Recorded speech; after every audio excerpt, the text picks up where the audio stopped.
now that we have bottom, it might be good to tilt the blue view up and out a little bit, just to get a sense if there's any vertical features. Yeah, I'm gonna stop here. Here, I'll tilt you up. And just survey to the left and right just a tad. Yeah, pretty good view of Sirius as well. Yeah. What's around you as you spread your light pool fore and starboard. It does appear to be a sandy bottom.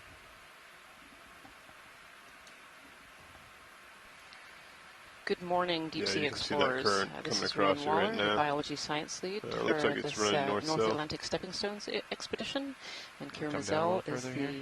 geology co-lead on the Telecon. We'd like to welcome you to Dive 8 of this expedition. We've just reached the bottom. We're going to give the pilots a few minutes here to set up, and then we will begin this dive. Definitely a strong current down here. You can see the tempero moving. Yeah. It's weird, it wasn't doing that before though. There, now it's... Oh. Might just depend on the direction we're facing the current at. I'll lock in a little Z bias here. Oh, other way. Hold on, stand by. Fighting that current, it's quite strong.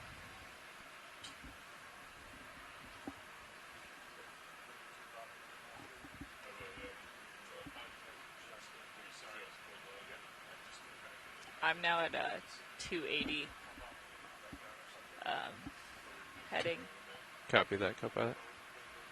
286, 7. Oh, I'll turn to keep you in view right now. Copy that. But Dialing in Z bias, this current is quite strong here. yeah, I can feel that current. Lateraling to your center view. Continuing to dial in Z bias here a little bit. I'm going to go back to 290. Although it's a little difficult to keep too much of a heading. So I'll keep a close eye on that. Keep adjusting. Copy that.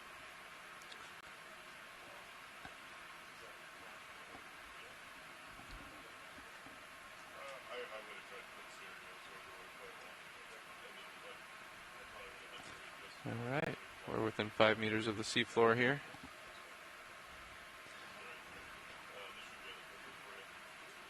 Let's see how this holds. I'm going to do a little drift test here and just kind of gauge the current. All right.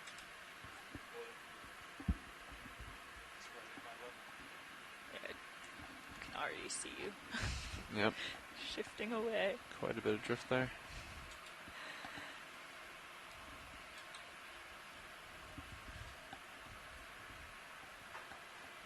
Would you like me to bring out your swing arms or anything?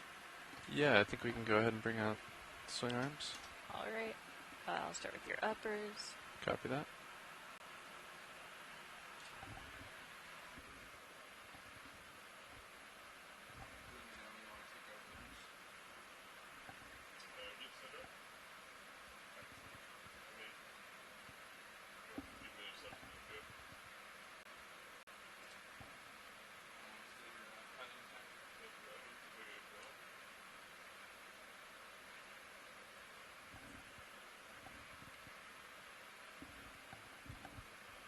Video, could we get a focus adjust on the Sirius main HD?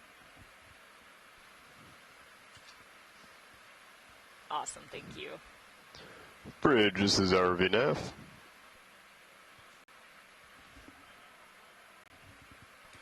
I just wanted to inform you that we are on the bottom at this time, and I would like to discuss a brief bailout plan when you have a chance, as well as to verify that the center of rotation is set to the A-frame at this time, please.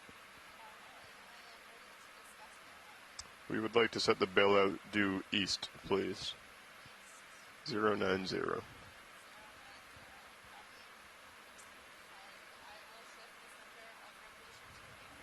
Excellent, thank you very much. And your lowers. Do you mind if I steal your mini Zeus for a minute?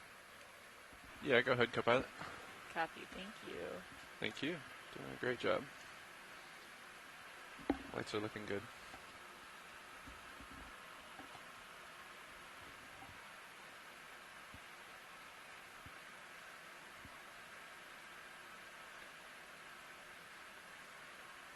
Z bias is getting dialed in pretty nicely here.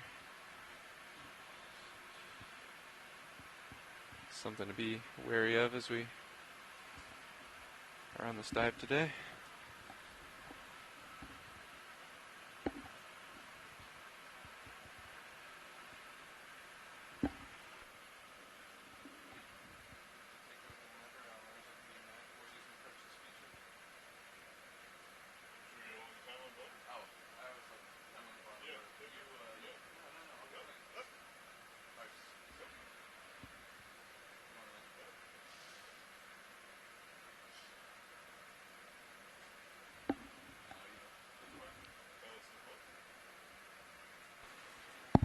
How are we looking, co-pilot?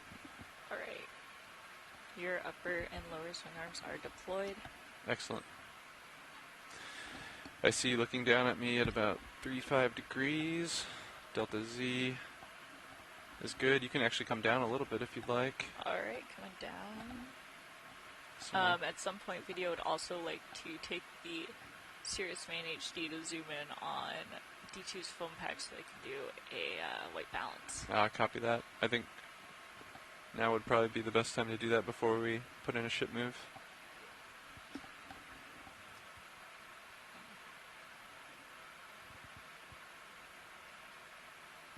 I'm holding pretty steady here. Alright. Auto XY and auto heading are engaged presently.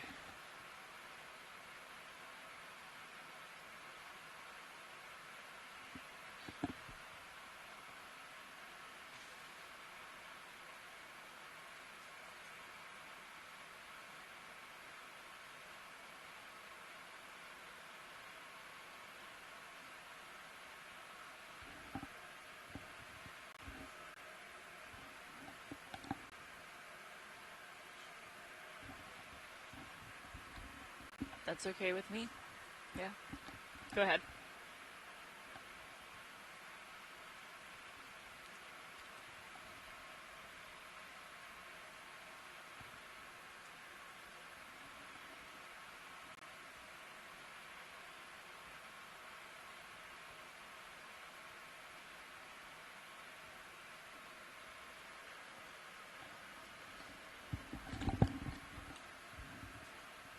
Now, what's our anticipated distance to the beginning of the feature?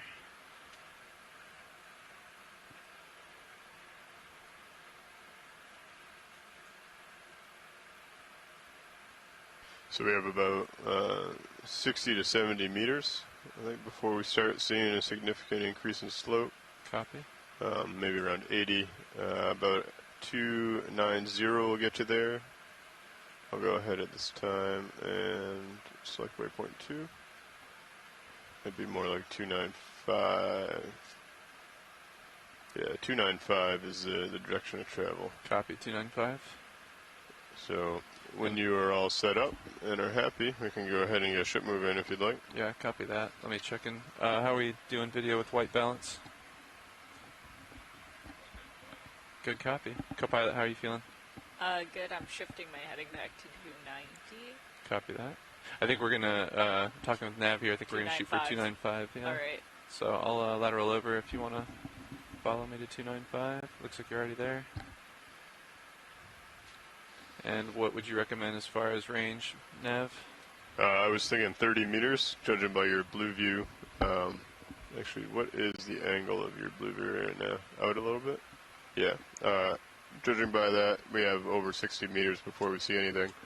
So I think a 30 meter move, 295, speed 0.3. And then we can fine tune it after that. Yep. And then we can, as we get it closer, we can readjust. Sounds good. All right. Yeah. Ready You for ready? a ship move? Yeah, I'm doing a bit of a scan on the blue view and I'm not. Seeing anything? No. Copy that. I'll call it in. Thanks. Bridge, this is ROV Nav. We'd like to call in a move if you're ready. Range is 30 meters, bearing 295, 295 degrees at 0.3 knots, please.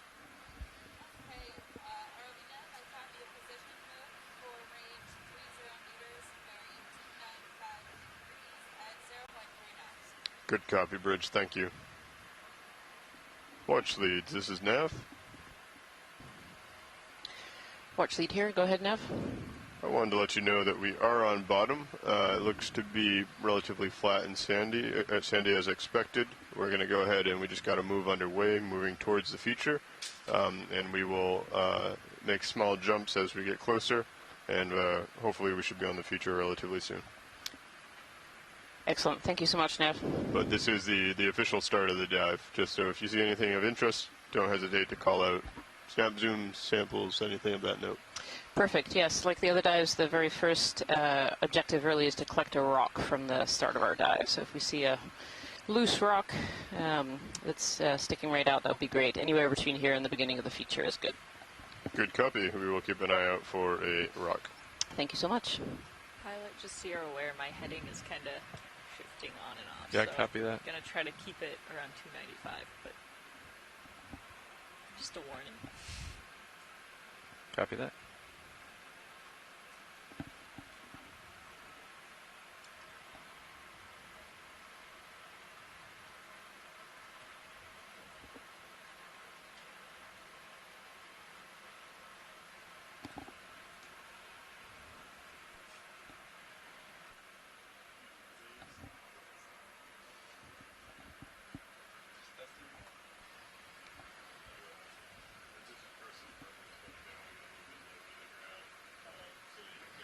Well, good morning, everybody. My name is Rian Waller. I am an associate professor of marine science from the University of Maine, and I am the lead biologist for this expedition. On behalf of myself, our geology co-lead, Kira Medsal, on the telephone line, and everyone here on board the Okeanos Explorer, and also the scientists in the chat room, and all of our technicians and scientists on shore as well. I'd like to welcome you to Dive 8 of the NOAA Ocean Exploration Program. North Atlantic Stepping Stones, and this dive is going to be today on MacGregor Seamount, and this seamount is towards the eastern end of the Corner Rise Seamount area. We're working our way across these stepping stones across the Atlantic. We're almost as far east as we're going to go during this expedition. And this dive today has started at 1,270 meters. Our goal today is to work our way up to a steep wall feature and hopefully up onto the top of that. We've had some strong currents this morning, pushing us a little bit off course, but we're back on track and ready to get going this morning.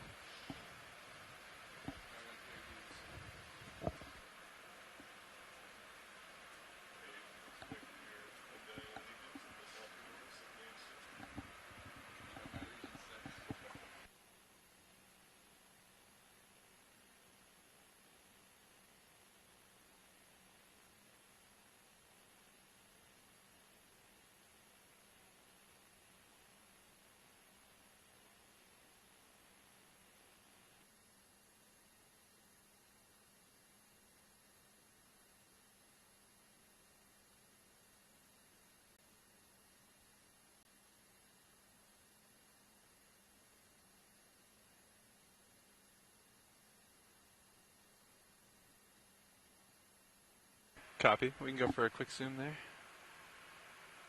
Waiting for the ship.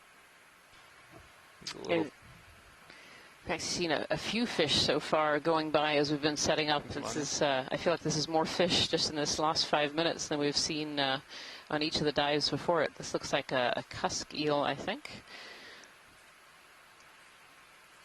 And each of the previous dives, we only ever had 3 or 4 fish maximum, I think, during each of those dives, 7 dives before this one. And so far, just sitting here as the setup's gone by, I think we've seen 3 or 4 fish already.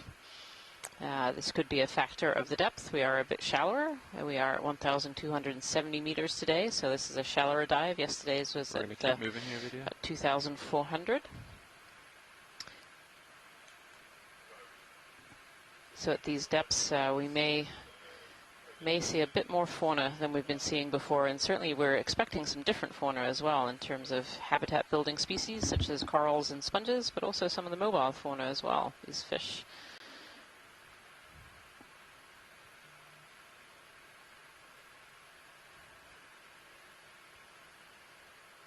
There's another fish in front of us too. Go ahead, Bridge.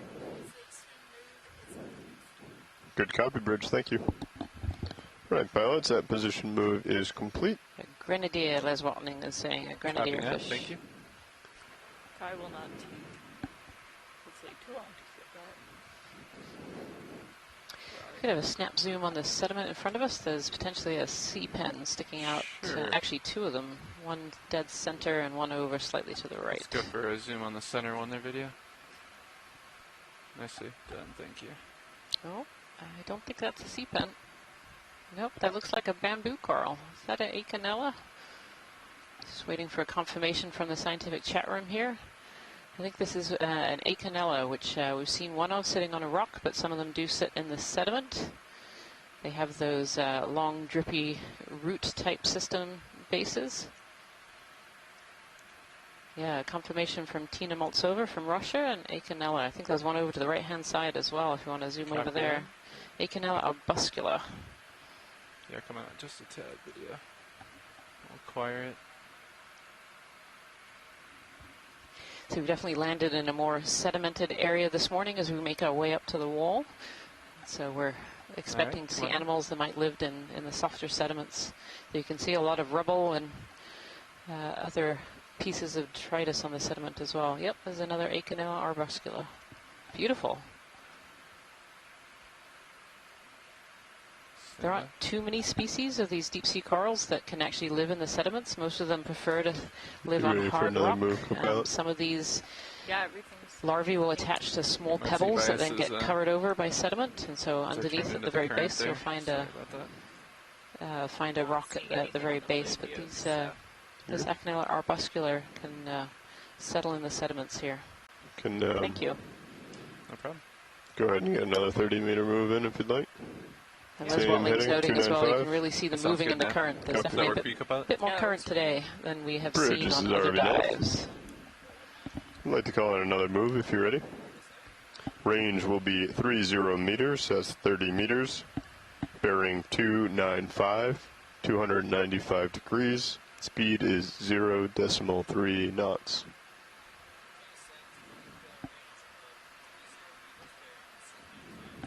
Definitely looks a bit like a good copy, thank you. Plane here.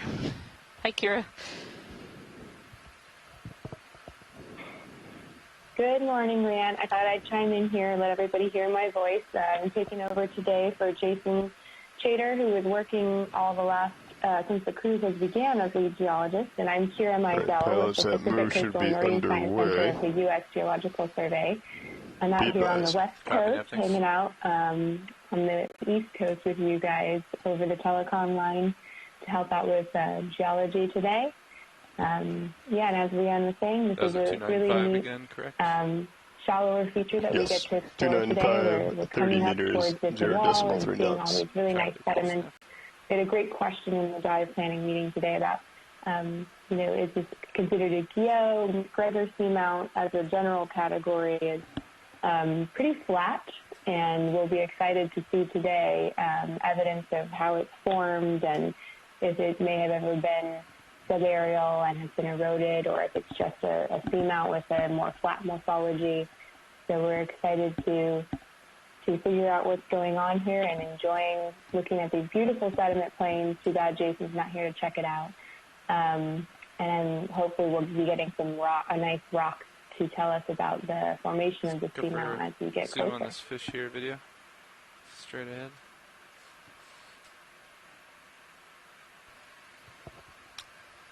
Okay, here's another fish. I think it's another one of these grenadier rat tail fish. You can see where they get their name from, that big long tail behind them.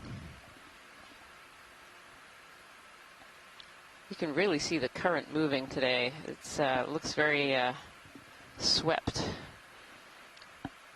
Looks like the finer particles are taken away, leaving these heavier particles behind, these kind of pebbles and pieces of what look honestly like little pieces of broken up coral that have been covered over by that ferromanganese, that black coating that we've been seeing on previous dives.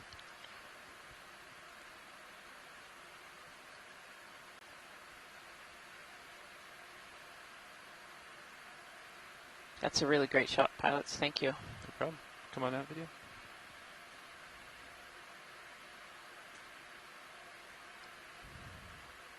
Thank you. As we were moving around just then as well, we could see more of these Acanella or Acanella arbuscula corals in the sediment. They have this root system that goes down into the sediments. And so they can actually live in areas like this where many corals could not, because they need, their larvae need hard bottom areas to be able to settle. Copy, thank you. Tried to find something that centered it pretty well, but Yeah, definitely fighting the current. we'll be dealing with that today with the current for sure. Pilot, this is watch lead.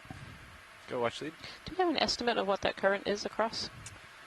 I don't presently, but I can try to gauge one for you here. Thank you. Stand by.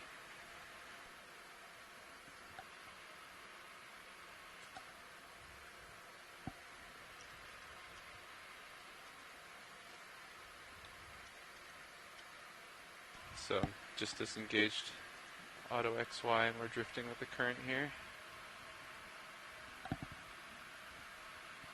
Looks pretty fast.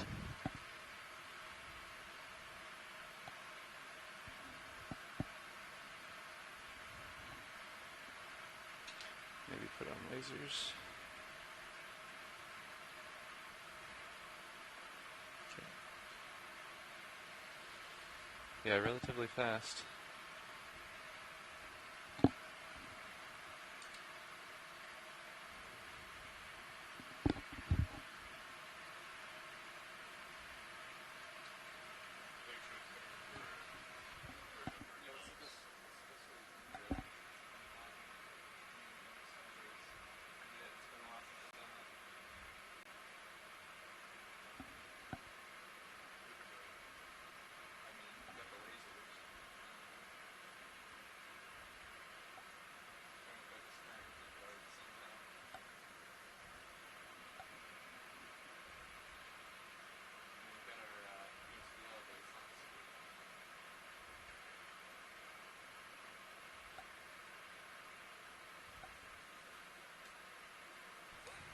Good copy, Bridge. Thank you.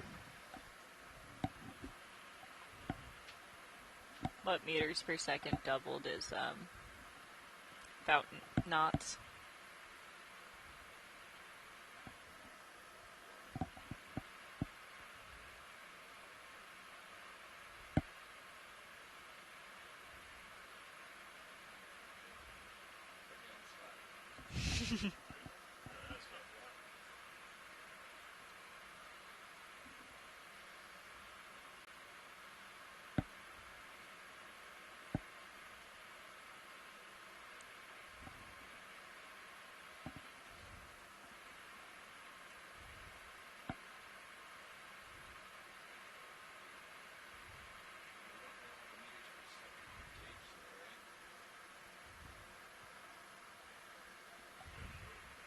What are your motors doing? We have our percentage on the motors. So if you think about what I generally do is coming down. For those of you who have just joined us today, we are currently diving on MacGregor Seamount. We got to the seafloor just a few minutes ago, and we found ourselves on this very flat sediment plain. The goal of the dive today is to make our way to a wall feature. The wall is not too far in front of us, and work our way up a wall. This area is seeing quite a high current compared to the dives that we've had so far, and you can kind of see that in the sediments as well. It really looks like it's swept. There's small piles around larger features that are capturing the sediment, but most of the sediment has been swept, leaving these larger pieces behind. And when we zoomed into the sediment a little bit earlier, we saw some Acanella arbuscula, which is a octocoral, a bamboo coral that can actually live in the sedimented areas. And we certainly saw pieces of what looked like broken corals covered over that ferromanganese coating that we've seen in previous dives here.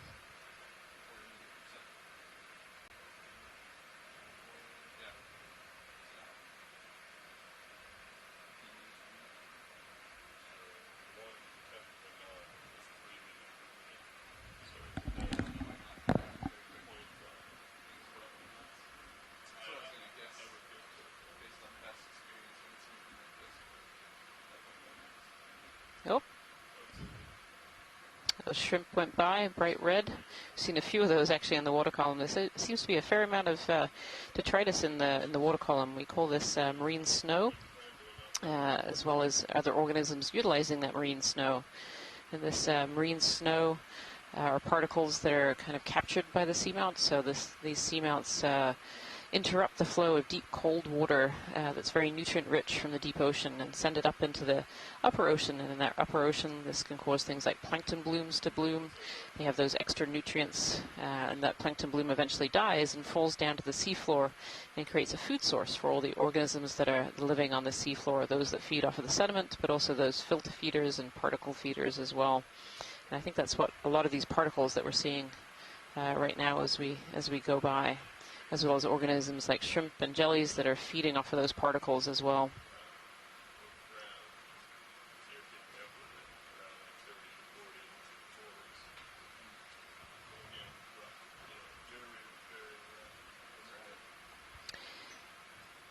Pilot, this is Watchlead. Go ahead, Watchlead. Can we have a snap zoom? It's just going onto the left-hand side of this kind of an area that's a bit darker, maybe some relief there. Sure. Coming about into center. Right over there? Yeah, center bottom now. All right, can we go for zoom video? Yeah. Actually, a little bit closer to us is where I was thinking, sorry. Down. But even looking into the sediment is kind of interesting. Can you come out a little video? It's a little too far in. Video, come on out. Trying to find this feature. Right there. There we go. We can go for zoom on that video. Thanks. I'm not quite sure what that is. Maybe a rock. An old branch of something. You can see some brittle stars living around it. And there's some jellies there as well. A log. Just swimming away. Oh, a sea star sitting behind as well. I'm going to range in your sonar. Yeah, the substrate is definitely if you could mainly tilt larger down. particles. It seems like the smaller particles, those See if sand and it's, sediment seem to be really well swept in this area. And we're certainly feeling the current today, but it looks like this is an area that regularly sees that high current. Thank you so much, Pilot. Yeah, you're welcome. We can come on that video. And as an update, Watchlead, we estimate the current, very rough estimate. Take it with a grain of salt, or sediment, if you will. But probably about 0.3 or 0.4 knots. Yeah, it doesn't look metallic. Interesting. In the chat room, we think maybe that's a piece of old sponge skeleton. When the sponges die away, their skeletons are left behind. Yeah, copy that, Nav. We're ready. Often made of silica in the deep ocean, these hexactinellids, these glass sponges. Sometimes we do see some demosponges, but the hexactinellids are very predominant in the deep ocean and often leave their skeletons behind. And those skeletons can actually be habitat for other organisms. Just because the sponges died away, the structure it leaves behind still can provide habitat and space to live for other organisms in the deep ocean. And this definitely looks like a piece of sponge up ahead of us on the right. Oh, there's a larger fish up there. Would you like to look at the sponge or the fish? Oh, the fish. Let's go for the fish. Copy that. I know that's what you guys want to look at, too. Let's go for a quick zoom here, video. Yeah, it looks like a dogfish. Still in the shadows. There we are. Little dog shark. Quite far away right now. Maybe we can creep a little closer.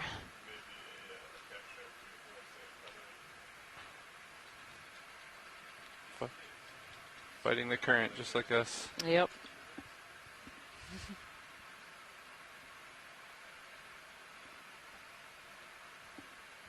Nice. Very beautiful. And we have a measurement. And there we go. So those lasers that you at home, those are 10 centimeters apart. We use these lasers. They're harmless.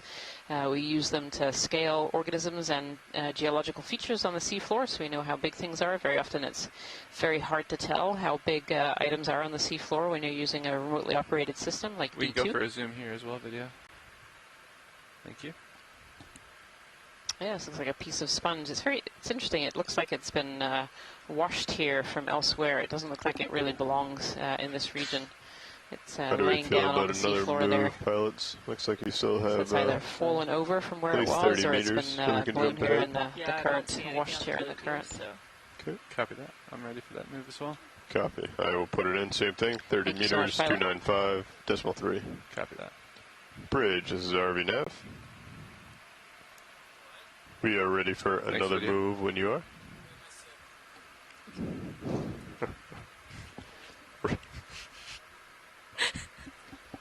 Range 30 meters.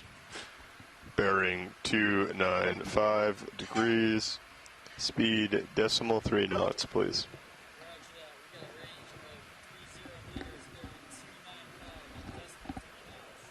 Good copy. Thank you, Bridge.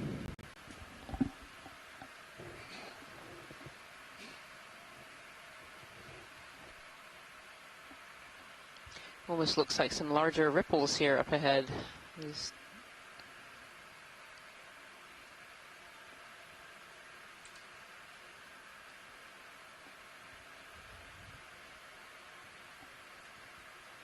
Another dogfish left. All right, pilots. According to the contours, it looks like we're about 30 meters out. oh, is this our Can you get Can down you go- lower? Yeah, give me a second. Roland. dogfish, Fighting dog some shark current here? here. All right, we can go for zoom. Yeah, there we are. Nice.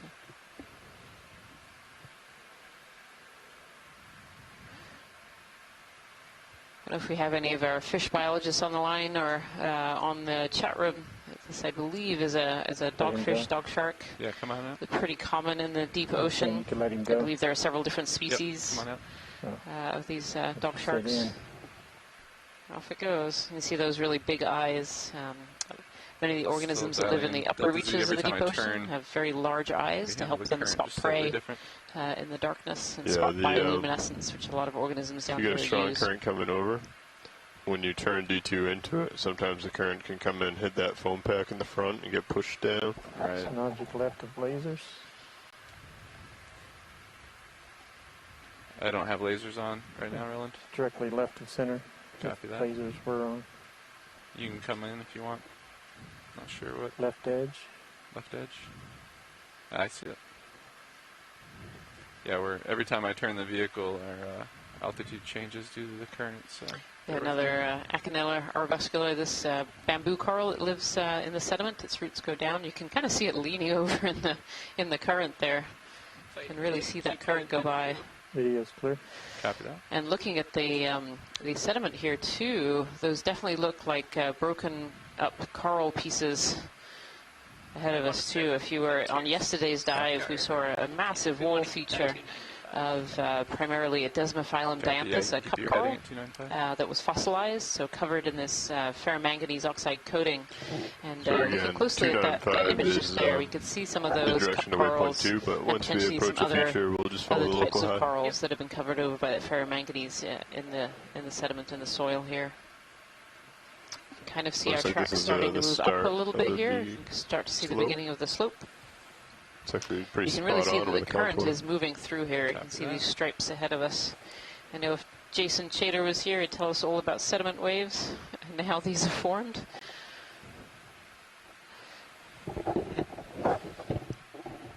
We have more of the Acanella. Yeah, these very impressive ripple features as we start climbing over towards the wall. Yeah.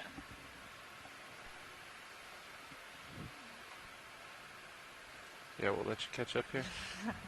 Yeah, it's really impressive I'm here. feeling the current up here. These stripes almost going uphill, or coming across, I should say. Oh, if you can have a zoom in the center there too, I think that's a crinoid. Go for a zoom video. The yellow, yeah. Yep, so this is a crinoid, a sea lily. And this is actually settled on a little pile, actually, a pile of fossilized coral. That potentially, I wonder if that piece doesn't look like it's in place. I wonder if that's fallen down here as well with this crinoid either on it or the crinoid settled after. And again, you can really see that current coming through. The crinoids that we saw 2 dives ago, where we saw fields and fields of crinoids, were all sitting up quite straight, but this one is bent over in the current. Science, do you see those small whip corals on the left and right? You see some very fine tentacles there. Not quite sure where those are coming from. Just on the left-hand side. Left or right from there? Yeah, stand by. We're quite They blend right into the background. I'm not sure we're going to be able to get a good visual on those. Yeah, this whole bottom seems to be this fossilized coral material. Pilots, that last move is complete. Maybe with some carbonate in there as well. I don't know. Does that look like a carbonate rock there, Kira? Yeah, it definitely looks like some conglomerate of either it's just loosely consolidated sediments forming some carbonate-like rocks, or definitely not as fine as some of the carbonate rocks we've been seeing previously. Looks like we're starting to get to the toe of this feature. Copy that.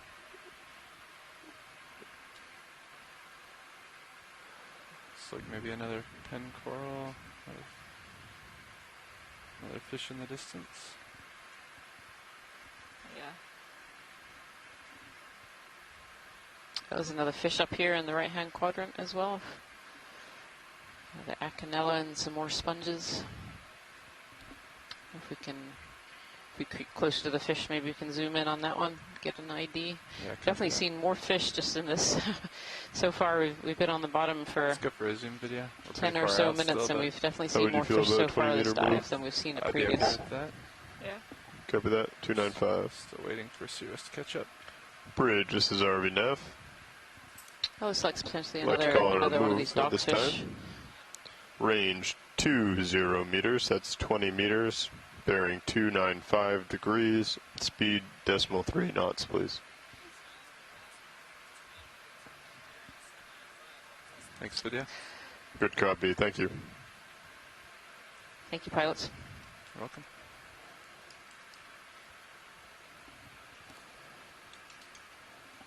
What was the range on that move, Nav? 20 meters. Copy 20.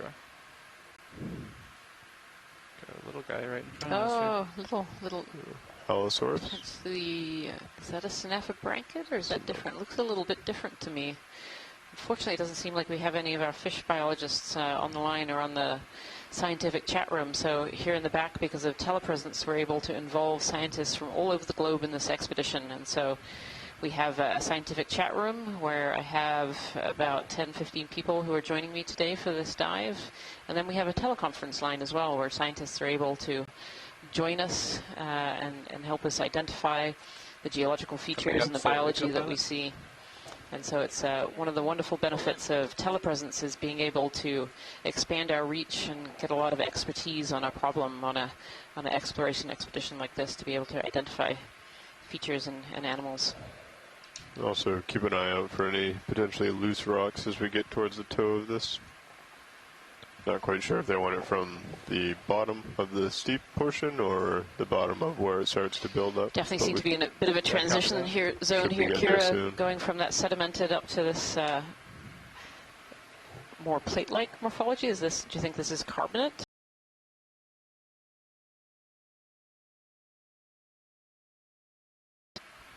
Yeah, good question. I was just noticing that as we came into this region, it's definitely looking like loosely consolidated kind of, sort of carbonate crust. I mean, crust is sort of a loose term here, but a little bit of Saramanganese patina, which is what we call when it's a really thin coating of oxides. Go ahead, watch it could be interesting to sample this. Right center screen or up to the left there a little bit. Looking at the carbonate, seeing if any of it has been phosphatized, which is when a chemical process that happens when carbonate gets replaced with phosphate and we start to create apatite minerals. It could be where I bet it's all pretty easy to break off. Yeah, they're just looking at the edge of this rock formation. A little bit more about the sediment deposition in this region, how old this carbonate features are.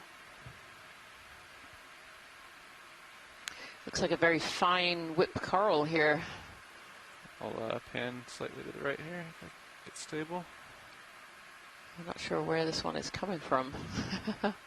all the way, very long. You're drifting backwards. Yep, copy. Yeah, there's some There's a lot of barnacles on the current. bottom. Stand by. There. Very, very fine.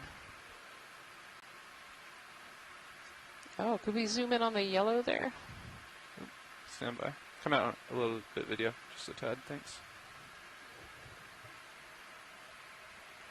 Let me reacquire this yellow.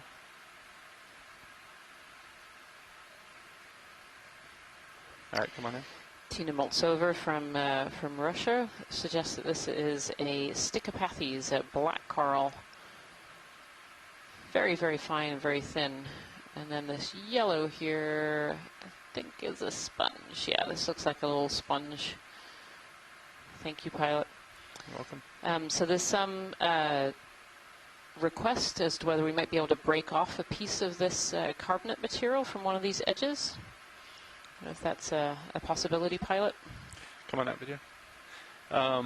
Yeah, I don't know that we'll be able to break anything off. We definitely don't want to twist the arm while grabbing anything. Okay, well, if you see a loose piece, that would be fine too. It should be fairly fragile compared to other samples that we have taken. Middle there. Copy that. Copy that, Bridge. Thank you. Pilots, that last move is complete. Probably have a few minutes to swing, but then we should steady out. Copy that. So I think if you find anything in this immediate area, you should be fine to grab it. Keeping an eye out for anything that's loose. This bottom type is definitely very different from anything that we've seen so far on this expedition. Actually, if we can zoom in relatively center, I think there's a sponge sticking up. Stand by. Just might be a Come on in. coral. Snap zoom. Yeah. Yep, this is a coral. This looks like a Chrysogorgia to me, with one of these squat lobsters living in the middle of this Chrysogorgia. We've seen these on some of our other dives, and these need a hard substrate to be able to settle and grow. It's a really good find. Thank you so much, pilot. You're welcome. Come on out, video.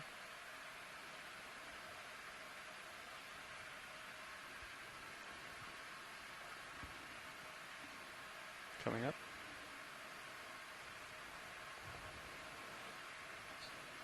You don't run with lasers on. Is there a rock upper right of the laser? 10 centimeters to the right. Yeah, stand by. Hold on. I'm getting a lot of chatter. Roland, stand by.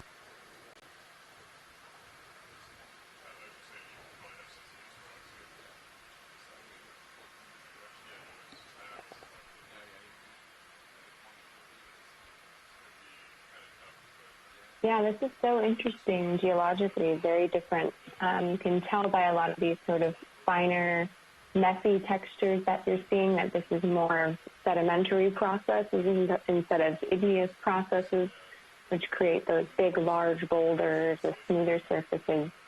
And So ship the stationary. Co-pilot may have a few more minutes of swing, but she's looking down at you, 5'9". Yeah. More Yeah, loosely you're probably in a good spot to put a sedimentary toe rock down in and this Copy region. that.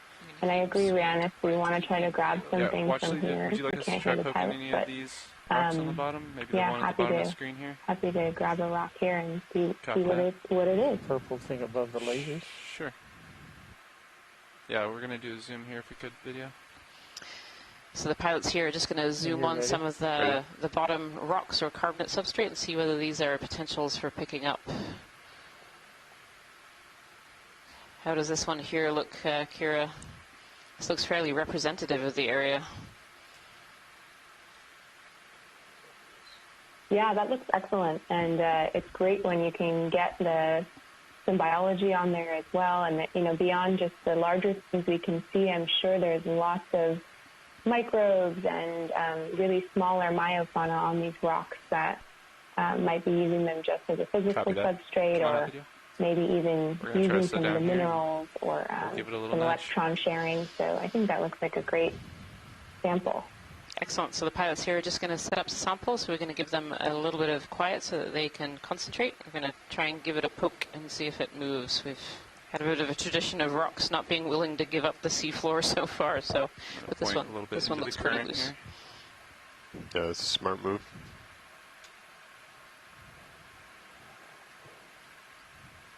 Yeah, so from here you should be able to look at that one that you just zoomed in at, but also still be able to reach that one up to the upper right, even though it's smaller. It may be a candidate as well.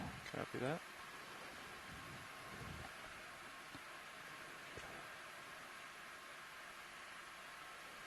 I'll have to settle for a second.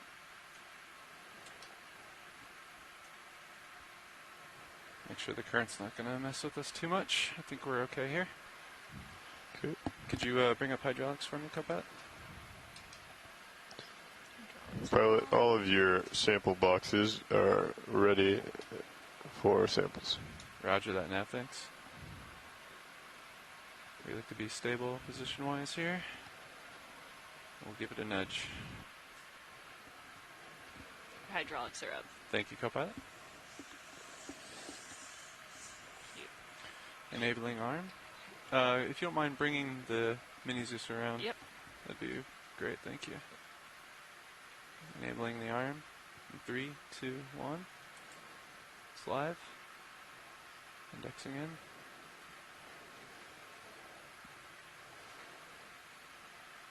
Do you want the mini Zeus up on our right monitor?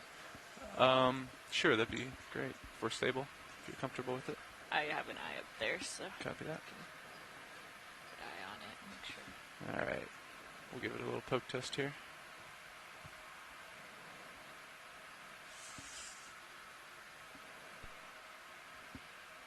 It does appear to be loose. Excellent, that sounds great.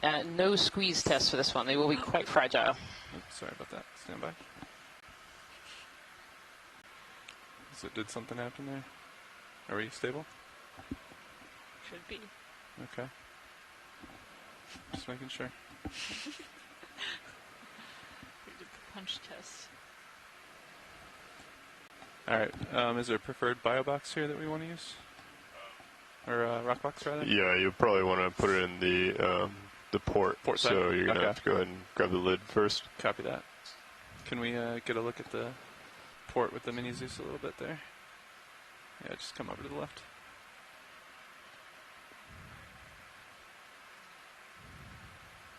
Okay.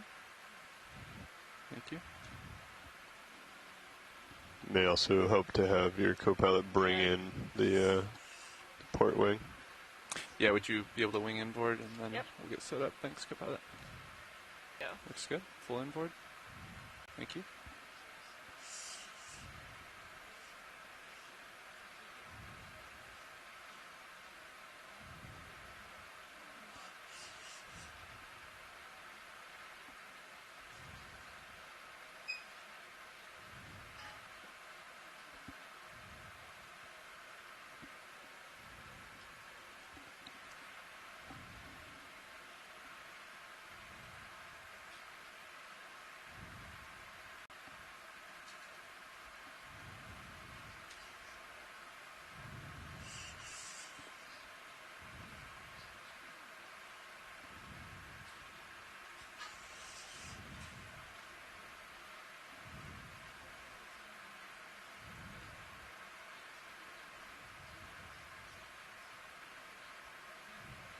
And just before you grab, to remind you, the science said that it may be fragile. You currently have grip force 5. Copy that. That's what you'd like. Yeah, I think we'll come in with grip force 3. Is it okay if this is too brittle, Watchley, do we still want to collect it? Do you want me to give it any kind of squeeze test at all, or just try to be delicate with it?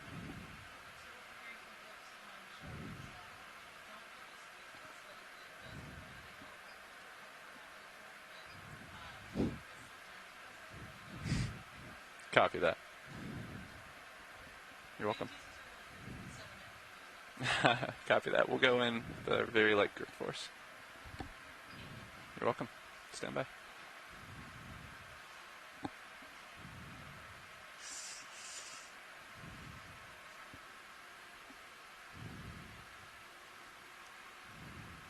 Could we possibly get a ship move back a little ways? You want it back? Yeah, I'm starting to, like, overtake D2 a little bit. Yeah, sure. Or I guess we're about to get this rock. I think we're pretty safe. Yeah, okay. Not right now.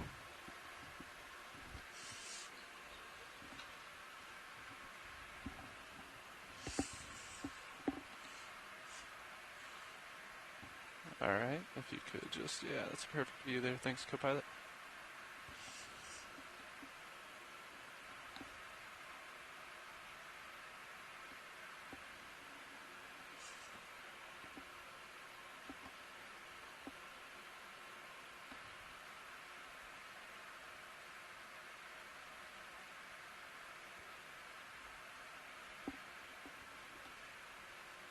Try to set it down nice and gentle so we don't disturb it.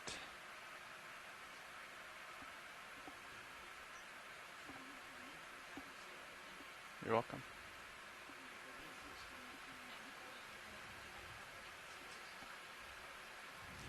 On the rock we just collected?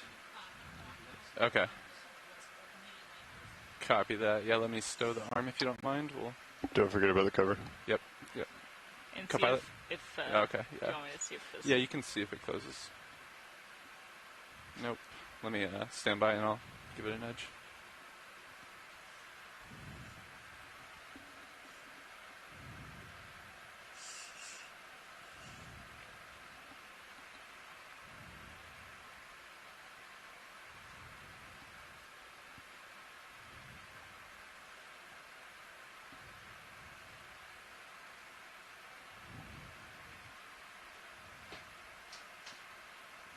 Stand by.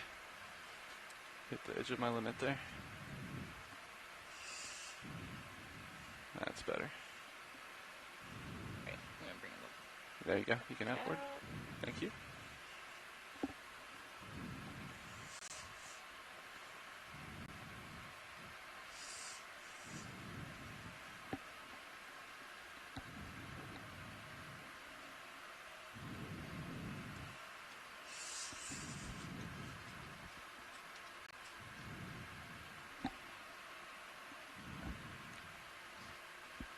Securing hydraulics.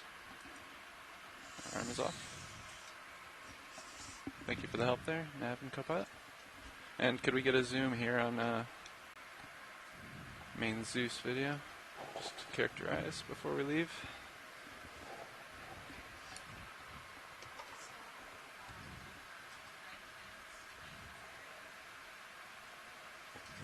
Copy that.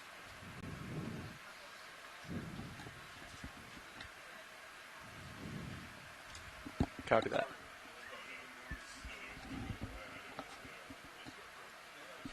All right, folks, we are just before we get moving, we're going to take some zooms on it. So we've got a star here. We've got a couple pink things we want to look at, a couple of these crinoids.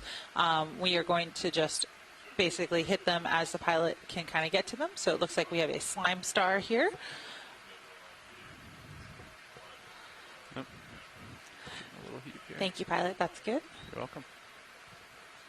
Come on out a little bit, video. Thank you. And you said there's something off to the right? Yep, so off to the right, there's a couple pink things that we want to look at. So not the shrimps, but it looked like there might be some corals. So when you were full wide, you could see it to your right. Off to the right there. I'm going to lift off real quick. Yep. This current's pushing us. There we go. Off, is it down by the lasers there, watch? A little bit more over to your right. But yeah, you can do a quick Upper zoom on right that if from you'd the like to see. rock you're looking at. Yeah, come on in. It's above and to the right of that. So there's a little Copy, I jelly, see it. looks like. I don't know, maybe not. Oh, we're getting So this is another crinoid. some wash here. Sorry about that.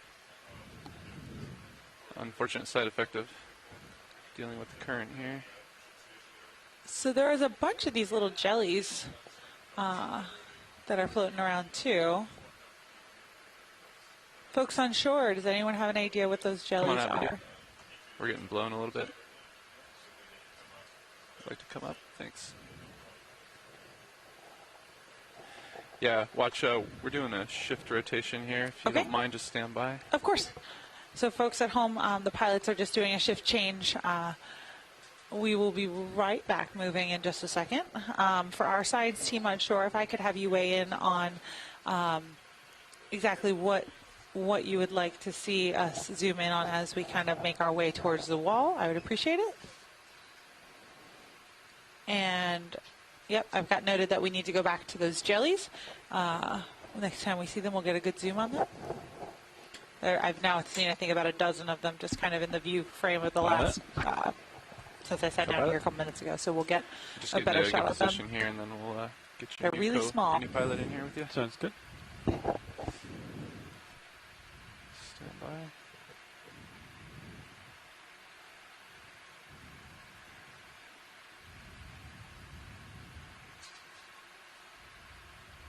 We're a little closer to you here. I believe our last move was bearing 295, is that correct? 295 is correct. Copy that. Ooh, we got a couple corals here. All right, we're stable here. All right. I know we're going to have to push out, but I'm going to let you get your pilot in here. Stand by. Sounds good. Really interesting, too, to see these features that we just passed where you get these lips that form, probably from some differential weathering from these currents as they pass by. You can get these little overhangs. I'm sure there's lots of fun things maybe living on the undersides of these as well. Now we're in a little bit more of a sedimented, less crusty textures coming up here. It's a great point, Kira. We can take some zooms once the pilots are resettled. We can take some zooms on those underhangs. It looks like we've got a couple things, just as you're saying, coming into view here on the edge under those underhangs. Kira, for folks that might be just joining us at home, is this kind of what you anticipated when we were looking at the dive site? Hey, pilot. How about we get positioned?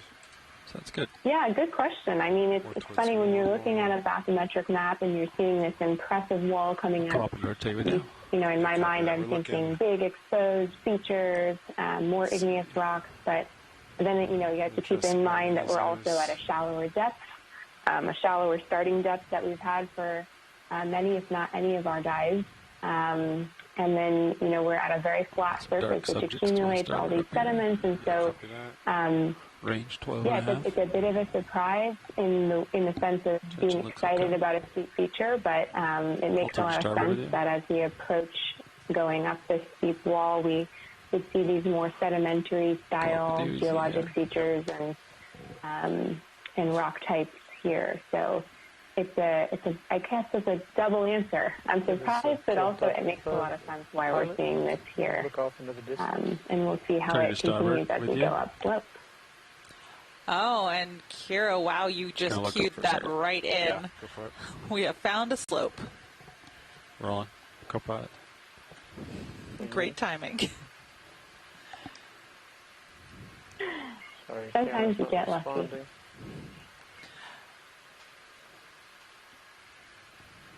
Back down with you. All right, so if you are watching on video feed 3, you can see this very large slope that we are approaching right now in our sonar system that is in the bottom corner of the quad view. Back 10 meters.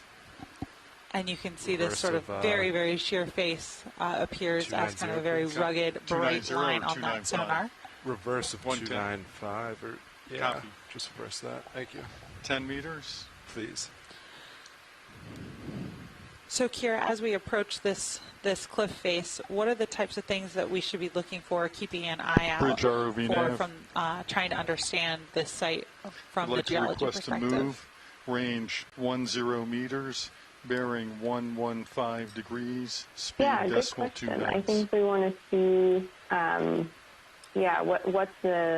what's the morphology? How could this Good copy, thank you. really steep feature have arrived in this area? You know, was it eroded away or uplifted, or is this how it formed when the seamount was forming during the igneous processes of the past? So we're just going to look around. We can always come back. Yeah, and I just because want the to get upper eyes a feature, little we're higher and going see up a what very we're dealing steep with slope, and first. then we're getting to So I'm another just gonna flat keep coming region. up, if that's all right. Anytime you have those kinds of flat Yep, upper no problem. Thank you. surfaces with a cliff below, you're asking questions. Like I said, is this some sort of erosional There's a feature, rotate or side to is side this as how you it do was it. formed when it I'm was just going to come up right now, originally video. laid down by the hot spot? So it's a really fun question in terms of minerals too, because we have those strong currents and a lot of exposed rock here. We're going to have minerals precipitating here, ferromanganese crusts, and lots of animals wanting to live where we're having currents come and hit a wall. You'll start to get an upward current, and you can create some small-scale differences in the current regime that can distribute nutrients in exciting ways. So I think there's a lot of crossover between geologically and biologically what we're going to see here. And there's definitely some chatter going on in our chat room here about the exciting this feature that we're seeing. If you look at video feed 2 and you can see Sirius, it is impressive. This very, very steep cliff here. Lots of very interesting bio. Some great corals and sponges that we're going to get some zooms on momentarily. For awareness, folks, we are getting some basically perspective checks for our pilots so they understand how big this feature is, make sure it's safe for us to be if they're in this area, if there are any overhangs or anything. All right, I think that looks a lot better. Wow, this is impressive. All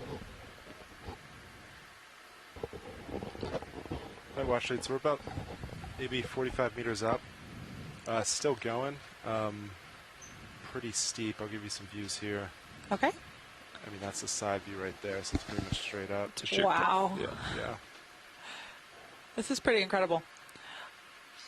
So, pilot, would you be comfortable with us taking with this range? Could we get some zooms on some things? We have a bunch of questions about these fauna here. Absolutely. I'm just going to do a quick side to side, see what we have. So as pilots are panning around, you can see the extent of this feature here and how it's kind of almost like rippling into the distance. This is pretty amazing.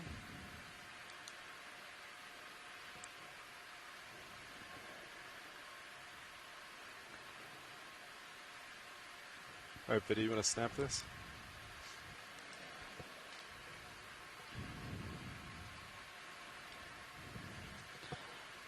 All right, so we're zooming in here on one of these corals. It looks like it has quite a few crinoids living here. One of the things that's really interesting about corals in the deep sea is that they basically serve the same role and function as like trees in a rainforest. They provide habitat and structure, and lots of animals live up in them, just like epiphytes might live on a tree. You have crinoids and other animals that make their way up onto the top branches of these corals. And this is where they make their home, so they can get higher up into the water column and have better access to food. All right, we have an identification from our team on shore. Les Watling and Tina Molisova are suggesting that these are a Thorella. Yes. And potentially Thorella grasshoppi. My Latin is terrible, I'm sorry. Wow, look at the detail there. Just going to pull for a wide shot. Yeah, copy that. Yeah, And even as we're zooming out, you can see all along the wall, small little sea stars, little small sponges. Basically, every inch of that wall is covered with something. Back the vehicle up a little bit and do a little pan side to side. These types of animals really like hard bottom to make their home. How far these cliff walls go out. And they have taken every advantage of Yeah, I it. turned starboard. I can turn port. Lots of these Looking Thorellas. a little bit positive, 12 degrees up. Lights it up nice for Sirius as well. All right, so we got a zoom on the Thorellas. Do we want any zooms on any of these other littler corals? Or it looks like we had a couple Chrysogorges that we've passed. Changing my heading to port just a smidge, just to line up with glass these, just a couple sponges. degrees. Yeah, copy that. It just keeps going.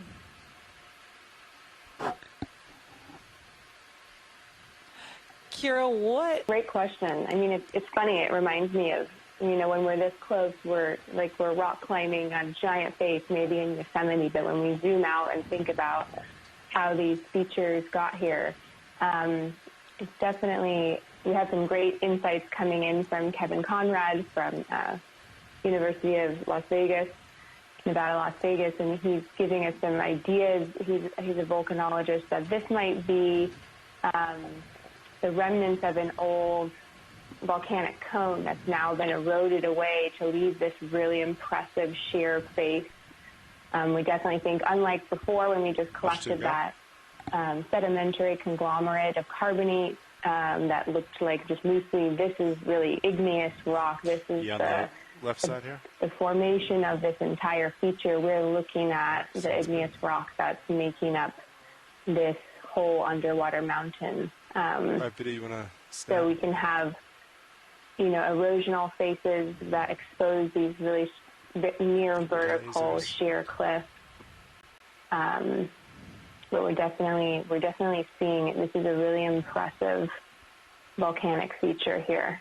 Another description he threw out was a volcanic neck from intrusive volcanics. So you can sort of imagine a neck or a large body of intrusive magma creating this really sheer feature. Nav, thanks for putting that in. Thanks, Kira. That's awesome. And thank you, all of our shore science team. Oh, wow, look at the rock behind it.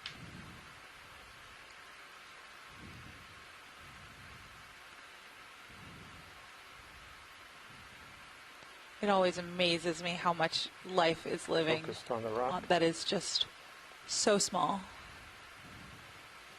And we would just completely miss them if we didn't have such great zooms. If you tilt up, there's an Oreo fish. All right, so we have some IDs on these Yeah, corals. that texture reminds Oh, go ahead, Kira. No, go ahead.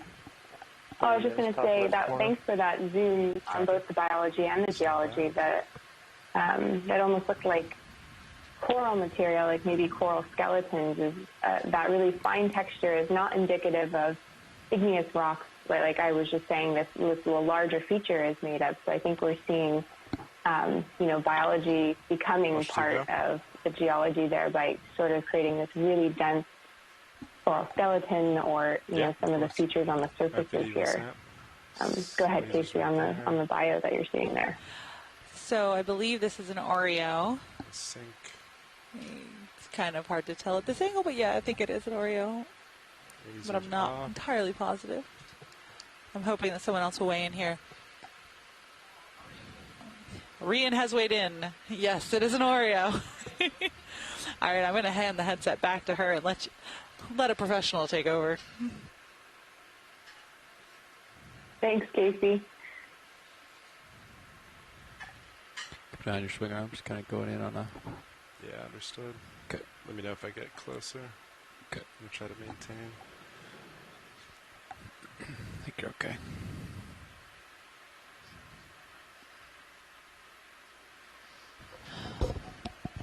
Wow, this is great imagery of this Oreo. This is amazing. This is really cool. So this is one of the dominant fish that we saw when we were out here in 2005. Of course, we weren't diving on this particular seamount. We were diving elsewhere in the Corner Rise Seamount Chain. But we did see many of these Oreo fish. Back up Really fun to see this big-eyed, very flat fish. Tina Moltsover asks in the chat room, who got the name first, the cookie or the fish? Afraid I have no idea on the answer on that one.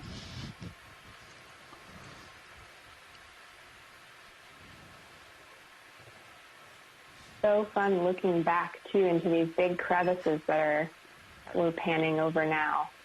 So it's not just one flat wall surface. We're really seeing the depth of the larger scale formations here as well.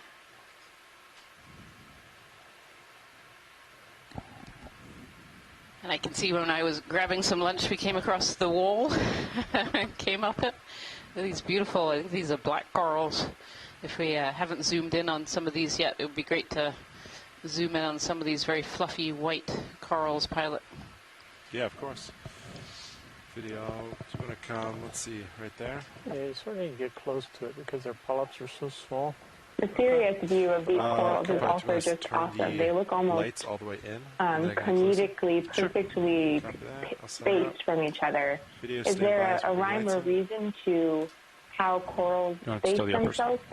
Uppers and There's like trees so where the, they try to share the light, and let's here see, they're trying to import get lower the to- minimum distance yeah. apart to still get Thank you. good food floating by, or is it really completely random? Yeah, I mean, it's all to do with where the larvae settle and are able to grow. And I think the answer is a bit complicated. It's probably very You can just do species-specific. port upper, too. Some species we often see very clumped together, and others we see more spaced about, like we're looking out Your port side in this image right just a now. little bit more. Just You know, corals sure. need good water flow to be able to survive, so they like to live in areas very much like this, so up on a wall where the current is going by. And so they use that current to bring in food and take out waste. There you go. And if Port side. a larvae settles and grows too close to another one that overshadows it, it's not going to grow very well and will probably die off. So it's all about space availability. And then, of course, you add in predation on top of that as well. So if you're a little baby coral growing on a wall, you want to make sure no predators come and get you as well. Oh, there's another fish on this wall as well. Beautiful. Now, this is your co-pilot. What's our bailout for today? It would be due east. Eastbound, copy. Possibly another grenadier or a cuskeel, I think. All right, video. You want to start to come in?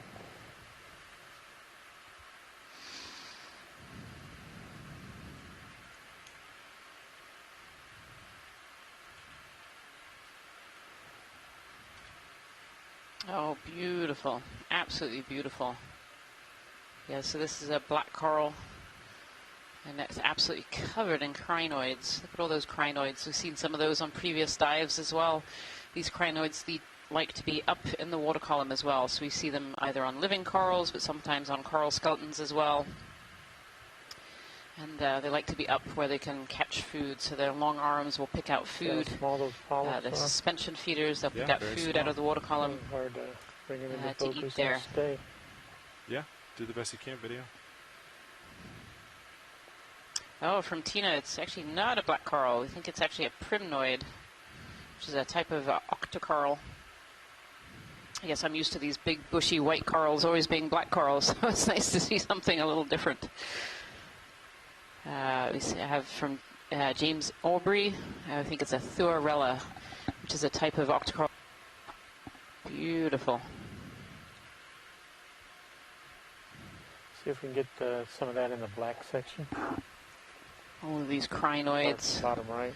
There are other organisms living in amongst this as well. I think I can see a little brittle star arms in the background, and we saw some barnacles earlier as well.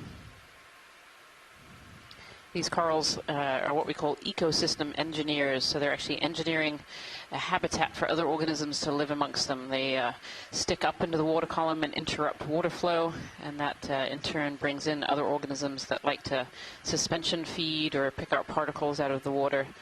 And so they create these habitats for lots of other organisms. Some of these deep sea corals have been found to actually harbor thousands of different species amongst them. So they're really, really important habitat builders in the deep ocean. Do you want to bring my other side, co-pilot? Absolutely.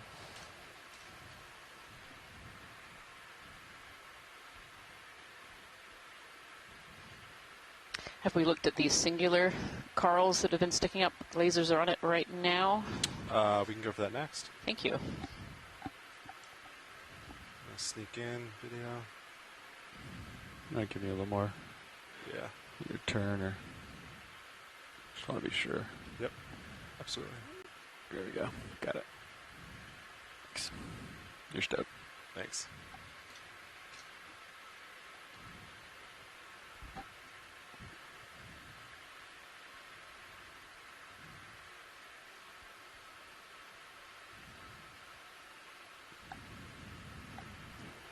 Well, this is definitely a near vertical wall feature we were expecting from the multi-beam mapping that was done overnight. All right, video, you want to come on Yeah, it's really impressive. And we were saying, earlier, well, wait, now that we're zooming in, I won't go on about geology. Let's see what this is. Yeah. Yeah, this looks almost like a chrysogorgid. I don't know if we can get in a little tighter. Yep, just center now. That's a very, very tight chrysogorgid. You can see there's actually two squat lobsters, one very near the top and one kind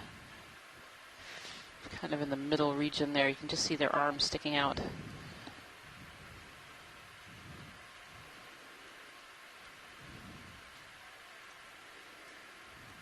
You can see some sponges as well, sticking out of the face there. I actually had a request pilot whether we can go back to one of those bright white bushy colonies and actually have a look at the very central area of one of these crinoids. Central area of a crinoid Yeah. in the bushy white? Copy? Yeah, I mean, I think they're all over, but the bushy white, we saw some. Chuck Messing is on the chat room here, and he is an expert, world's expert in crinoids, and might be able to actually identify what these crinoids are from looking at that oral area, that central disc area.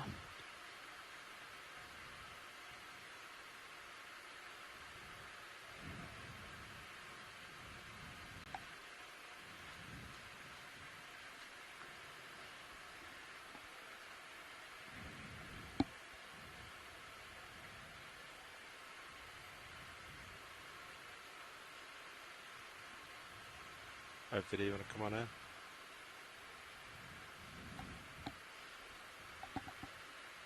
Yeah, there's one kind of in the bottom of the picture that's facing right at us. You can see kind of a dark area in the center there. Sinking.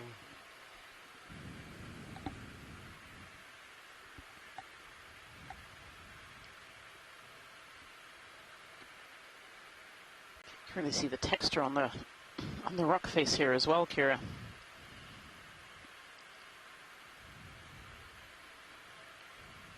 Yeah, absolutely. We've been chatting about that looks to be maybe some fossil coral. And hard to tell if they're vesicles, which would be holes in volcanic rock, or if that would be carbonate voids where there's been preferential erosion of different minerals of different chemical makeups and different hardnesses that leave little holes as it's exposed to seawater over time. It would be awesome if we could sample the geology here, but of course we can't exactly grab a piece off of a cliff with an ROV hand. Yeah. That's great, Pilot. Thank you. There's apparently a coral just right below this one to take a peek at as well. Yeah, right beneath. Yeah, right beneath. I think it's another chrysogorgid.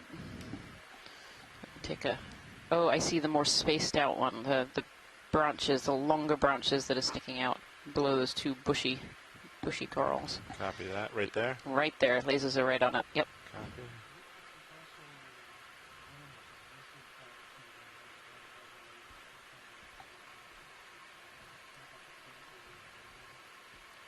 Yeah, we can take a look as we zoom in there. All right, video, you want to come on in? See a sea urchin down below as well. Oh, this one might be a black coral. I think you might be right, Tina. This looks like a black coral. You can see those long, drippy tentacles. Yep.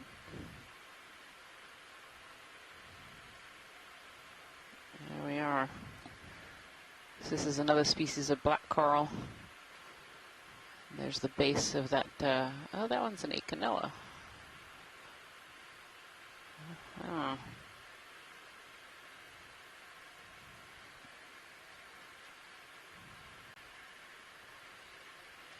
Thank you very much, Pilot. Yeah, copy that. See, this wall is just teeming with life. As we zoomed in there, we could see sponges and brittle stars. There's a large sea urchin kind of at the down the bottom of the screen.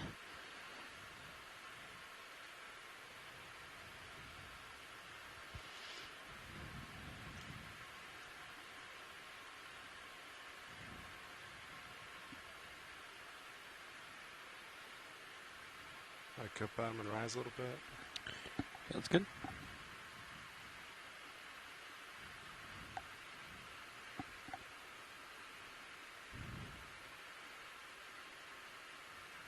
How do you guys feel about redeploying the arms? Up to you, video. We could have the arms out, and I can back up some. Yeah, it would give us more Okay. I'll view back from up. Sirius. You back up, co-pilot. You can redeploy arms.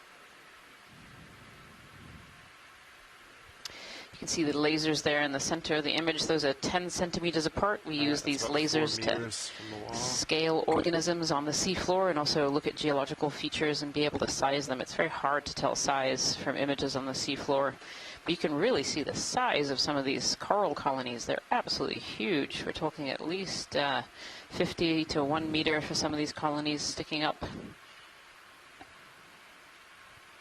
These are by far the biggest Thruorella that I've ever seen. Fish swimming to the right. Really, really enormous. I'm used to small little Thruorella that are kind of more bottle brush size. These are absolutely enormous. Oh, there's a fish in there as well.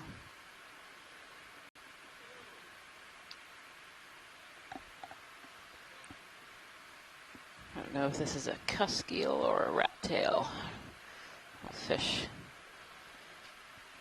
Seen quite a few fish so far on this dive already. Far more than our previous 7 dives. If you've just joined us here today, we're on dive 8 of the NOAA Ocean Exploration Expedition, North Atlantic Stepping Stones. And today the stepping stone we're looking at is MacGregor Seamount, which is in the Corner Rise Seamount area. We started the dive on a fairly flat sedimented plain and worked our way up to this beautiful wall. Very carbonate-looking rock and covered in these corals and sponges and other Let me know if you organisms. want the lower's lower, but I think that should be fine. That looks great. Thank you. So jelly on the far left. Yeah, and part of what makes this large feature so interesting is trying to figure out how did it form, how did it get here. We've been throwing out some theories. You know, how do you create a really steep wall like this at the base of a flat with feature? And some theories we've thrown out have been that this could be a post-erosional volcanic surface floating around. Yeah, this jelly, it's quite far away from us. What I actually found interesting, in just before we zoomed in there, was there seem to be 2 different kinds of rock faces. I don't know, as we zoom out here, on the left-hand side, the rock looked quite different from the rock that we've just been looking at. Yeah, watch if you can look left after this. Thank you, that'd be great. Actually, the contrast is, yeah, look at that. Look at that, Kira. So on the left there, that rock looks very different from the right-hand side. You want to go in tight to the rock on the left? Beautiful view from Sirius. Yeah, we've got some different features. We've also been considering if this could be a thick carbonate platform, more like the edge of a paleo, meaning past atoll or reef, and maybe these contrasting and new rock types can give us a better 5 meters to be exact. idea. Request from the chat for a zoom on the lighter colored rock, which I think is what we're doing now. It's really interesting. It's all, it looks very biogenic to me as a biologist, you know. It looks like it's all holes and wormholes and organisms in there, but I'm sure that's probably not totally correct. Yeah, I agree with you, actually, and that's why we sort of switched from maybe this isn't igneous and maybe this is biological. There's been a couple people in the chat, and Cindy Vandover just suggested that it looks like a Sabellaria worm reef. I'm not really familiar with worm reefs, but all the holes and the morphology here, I could see how that makes sense. And the large cracks we're seeing in the rocks, too, suggest maybe it's a damageable feature.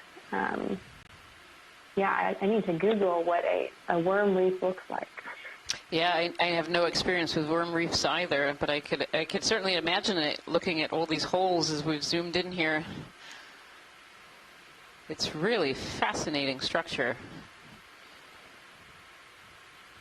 Yeah, and now we're seeing these holes, and yeah, so it could be wormholes. It's also possible you can get holes in igneous rocks as they're cooling. You can have air, gas bubbles create holes in rocks. So it's funny that from both the geo and bio side, we have some clues that are both giving us more information, but then still conflicting information. So some of these really look like the boreholes of worms to me. The fact that it's not just a hole, we're seeing some of them really look like pathways. As some worms are living, they create these borings in rock. And you can see features that look like tunnels almost. Really interesting. And yeah, the other thing I can imagine this being is like compressed coral reef. And all these holes are from where the coral polyps used to be and all compressed together. There's a little squat lobster hanging out in the center there. Lots of different organisms here. We can see some bryozoans. Here's another black coral. I think this was a Storopathes, if I remember earlier. Some sponges. Brittle stars, all kinds of organisms living on this very differentiated surface. I'll inch my way back center to you. Really interesting, really fascinating. Yeah, that was a very informative view. I feel like seeing this view, we're not dealing with rocks, we're really looking at some kind of carbonate or a drowned reef platform, or maybe one of these worm, I'm sorry, I forgot the word, one of these massive worm reefs. Yep, absolutely. Very cool. And I think that makes sense. It's a nice environment for all of these smaller biology that we're seeing. I think sometimes on igneous exposed rocks, we really see some things that just have holdfast that hold on, but we're having such a density here. Maybe it's a nice environment for more different varied species. So this is one of the corals that Jason Chater had nicknamed the fireworks coral. This is an Iridogorgia. I don't know if it's the same species that we've been seeing or whether there are multiple species. Maybe Les Watling might be able to help out on that one. He's an expert in these particular corals. But the Iridogorgia have this beautiful spiral and kind of pearlescent skeleton underneath. That's beautiful. Thank you so much, Pilot. A lot of oscillation in the... This is a really small today. Yeah, significant current and floating. So pair those two together and that's what you get.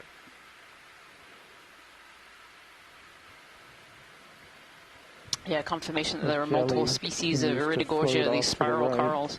And that one is certainly a very small specimen. So worm at the top center of the screen. I watch lead. Anything else here? Otherwise, we're just going to keep rising up to this. We can keep rising with some snap zooms. That would be great. Yeah, call things out as you see them. Perfect. Thank you so much. Yeah, Les Watling says that there's an Iridogorgia splendens, which is a smaller species. Zoom down into the crevice. Described in 2007, so relatively recently. A lot of organisms that we're seeing on the seafloor have only been described relatively recently, or many of them are even undescribed. Oh, yeah. It's like a little sediment channel in between these two faces here. Just tilt up the channel.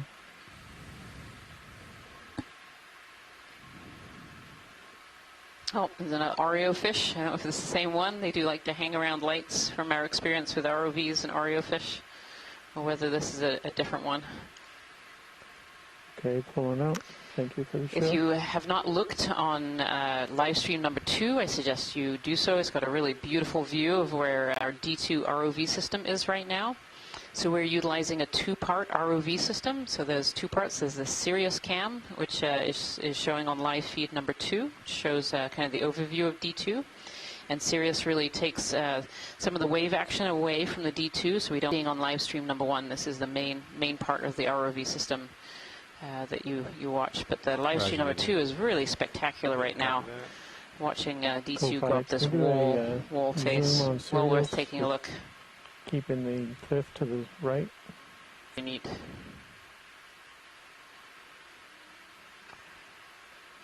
See some hexactinellid sponges in front of us, these big white sponges. And an Oreo fish hanging out.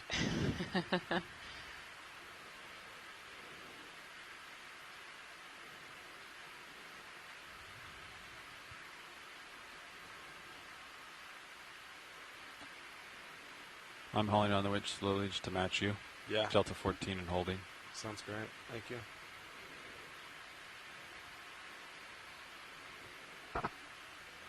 Okay, pull a serious There are those out. Thurarella on the right that we were looking at earlier, Thanks, Roland. along with some Acanella and Chrysogorges, these small, fluffy, bottle brush type corals. And then some of these whipped corals. Pilot, this is watch lead? Watch it go. Yeah, could we zoom in on the single whips? There's a little spacing of 3. Yeah, kind of center. Yeah, yep. Just to get an ID would be great. Video, you want to snap real quick on whips? Laser's right there. Laser's off.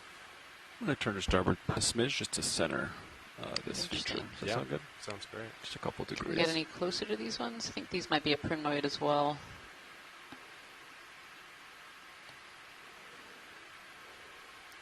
These are very fuzzy, small, tiny polyps. How close can you get to it? Depends if swing arms are out or not. Yeah, I can edge so- closer if you come wide. Tina Maltova is confirming these are a type of primnoid, which is a type of octocoral, the soft coral. These ones have very, very tiny polyps. Yeah, let's go a meter. Look like fuzzy little whips. Alright, video, it's about 2 Beautiful. meters closer. You want to snap again real quick?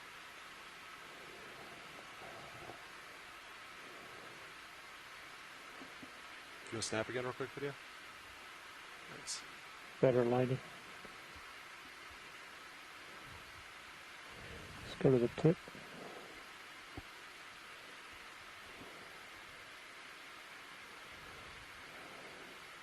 Beautiful. Yeah, tiny, tiny little polyps. I think just down below it as well, Pilot, is kind of a forked bright red colony, almost directly below these two. Is it in view? It is now, right bottom center. Copy. Not sure if it's forked or I'll whether give it's you 3 full branches. line. Yeah, full line.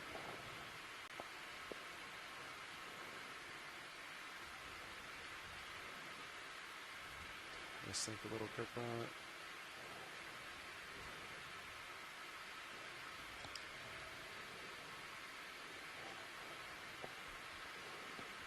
This Oreo fish is determined to be in the shot. Oh, I can see there's 2 of these red colonies. Alright, video, come on in. And I think I can already see the very distinctive black skeleton of a black coral. So when we talk about black corals, we're not talking about the polyps themselves being black. We always talk about the skeleton. And that's what is giving these black corals its name. Oh, beautiful.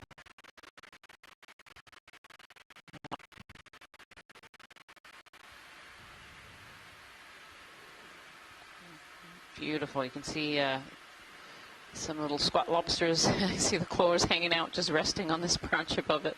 Looks like it's taking a little rest. Wonderful, wonderful. Thank you so much, Pilot. Yeah, of course.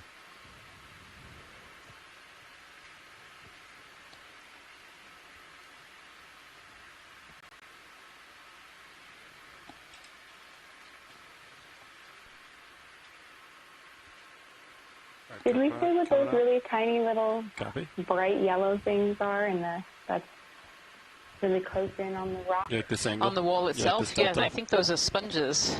Bright yellow. Yeah? Okay. Yep. I'll try to maintain this. They look like confetti. Yeah.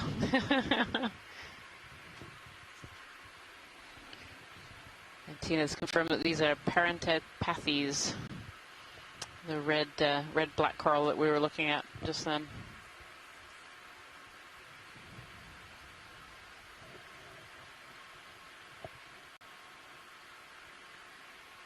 There's a smooth object on the left side next to that whip.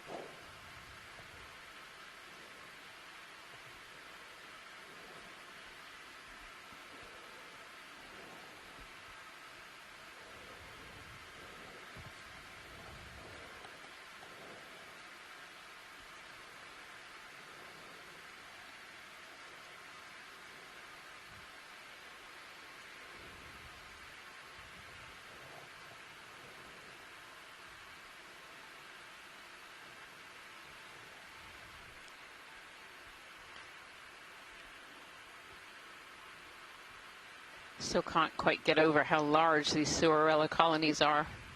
They're really enormous.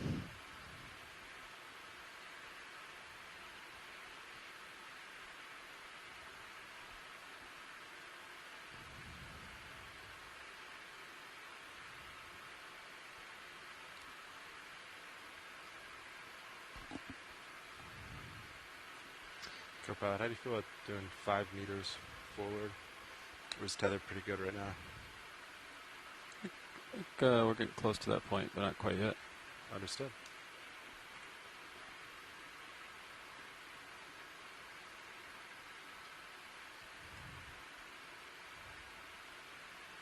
Pretty comfortable here, outside the 25 ring. Yep, sounds good. Beautiful.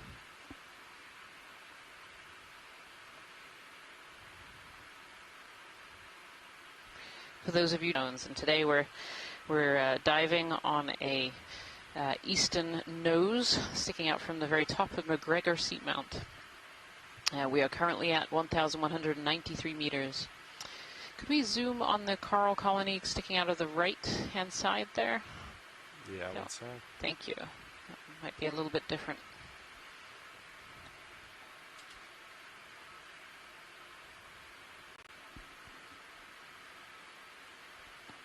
You can see in the background another one of those Iridogorgia, the spiral Yeah, we can do 5 coral meters. colonies.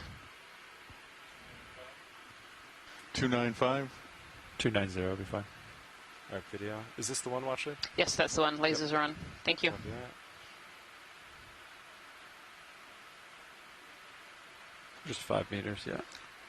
Oh, interesting. You guys ready? Yeah. Sounds good. Yep. Bridge ROV nav. Starting to, I can see more, so. Nice. I'd like to request a move range 5 meters, bearing 290 degrees, speed decimal 2 knots.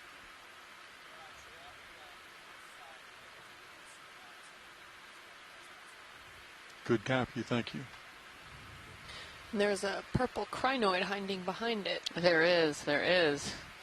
Yeah, and I was sitting here trying to rack my brain what this could possibly be, and Christopher Kelly has come onto the chat room suggesting maybe plexaurid, which is what I was thinking, but it's definitely not like a plexaurid that I have seen before. So I'm definitely interested if other scientists in the chat room also have thoughts on this one.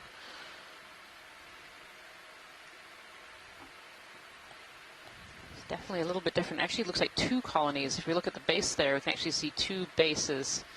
So this is like Kira, we were talking about earlier, how larvae settle on different areas, different places. So these are 2 larvae that have settled together, very, very close together, but have actually done quite well. One is shot out from the wall, and the other seems to have shot upwards. So,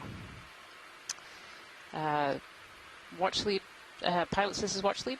Yeah, go. So we've actually had a request for a piece of this. Would that be a possibility? Stand by 1 second. This is a very unusual coral. Yeah. You won't have autos. Yeah, let me look and see what we got real quick. You have no altitude lock. I'm going to give you a little more tether. I'm giving you micro tugs right now. Looks like there might be a couple of colonies of this here, and if they're all the same, we could set up for whichever one is best. Yeah, let me look around real quick, Ashley. Thank you. It's going to back up ahead, Copilot. Okay.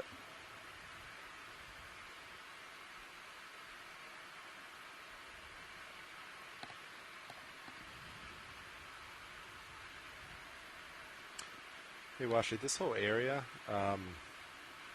it's very flat, and there's not really a place to set it all. Okay. What we could do, which is, we could have potentially rest against it, but there's so many items in this area. Mm-hmm. The vehicle would definitely knock items off unintentionally. So I think that's up to you what you would like to do. Yeah, I think this one that's actually dead center seems to have a fairly large space below it compared to the others that are a little bit higher up. Copy that, thank you. Might be one a bit further down as well that also had a bit more space. I think if you look at these. Oh yeah, up there we go. top, Yep. No matter where I go, the vehicle would definitely touch something. Would definitely remove other items unintentionally from this wall. So I think that's a call on you, what you would like. Yeah, let me consult with the chat room here. Yep.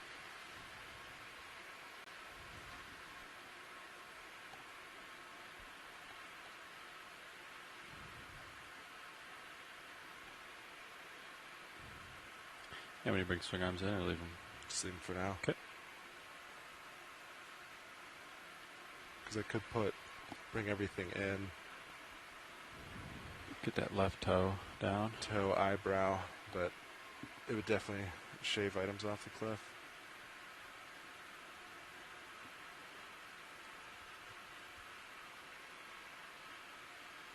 What have you guys noticed about the current up here? Is it still coming from the right port side, starboard side?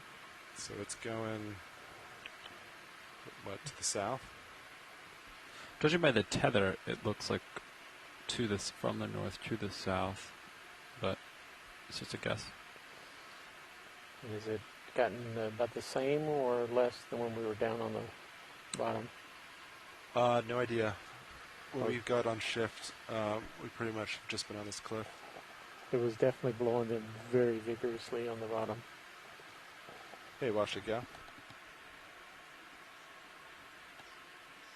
Okay. I just want to be sure there's high probability items will be removed from this by the vehicle. You okay with that? Okay. Yeah, of course. All right, Copilot, do you want to put all lights inboard for me? Yeah. Let me set up for you. Backing up. So we're just going to set up to try and take a small piece of one of these corals. There's a little ctenophore in the foreground there. So I can try to snip a piece. Back out, auto depth. So we're going to give the pilots a little bit of quiet here so that they can concentrate on their collections from this very awkward and hard area to collect from.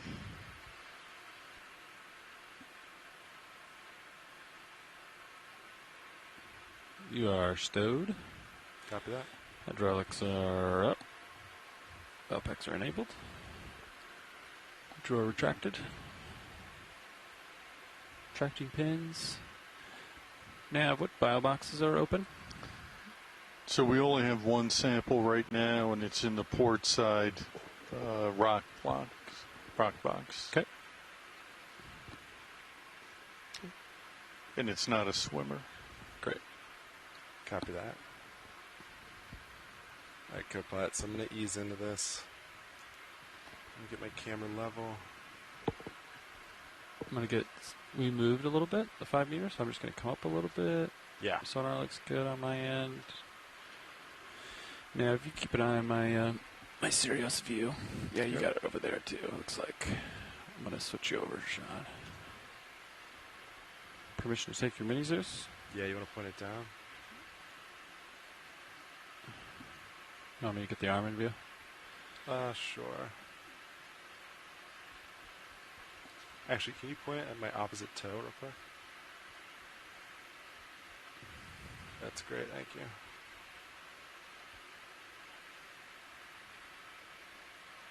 And then can you put this blue view in a little bit? Maybe like 6 meters, 5 meters?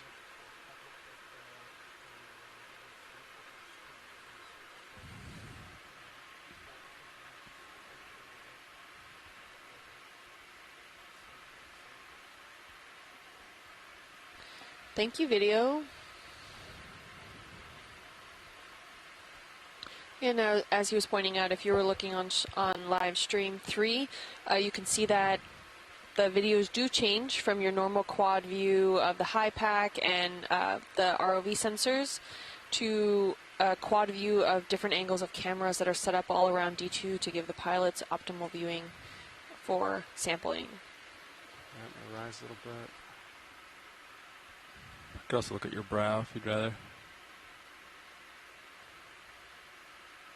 Just keep the toes okay for now. Okay. As I inch in though, you can switch to brow view.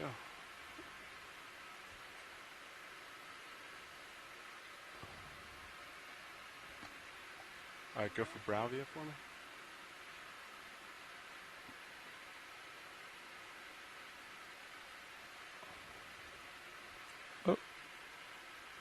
Sorry, that area is very close to the bottom of the the iris control. So it looks like your left toe is touching, your left brow is open, which is good. Copy. Yeah, go back to toe then.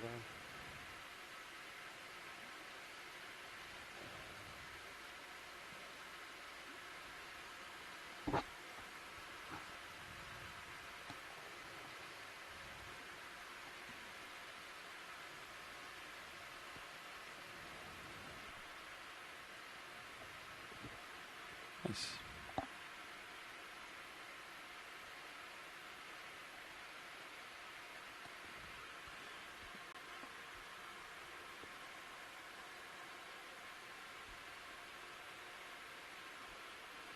I have the port bio boxes ready. Once we take back off again, we can go for port bio.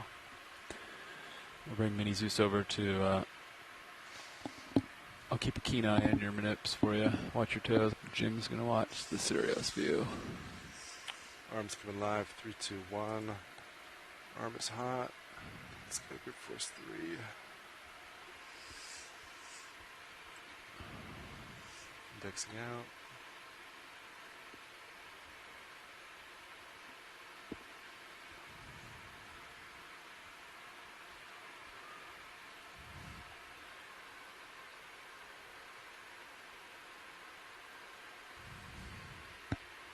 Alright, do you want to center up on Mini Zeus for me?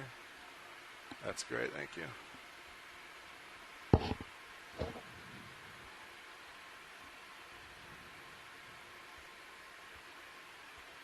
Hey, watch it. I'm just going to trim from this area unless you say otherwise. That's perfect. Just a small branch is perfect.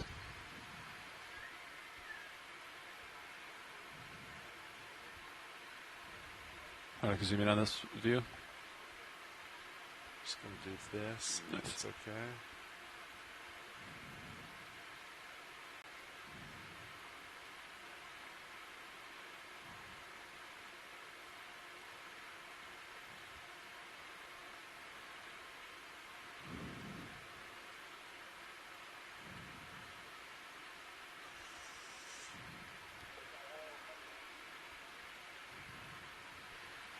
Nicely done, pilot. Thank you.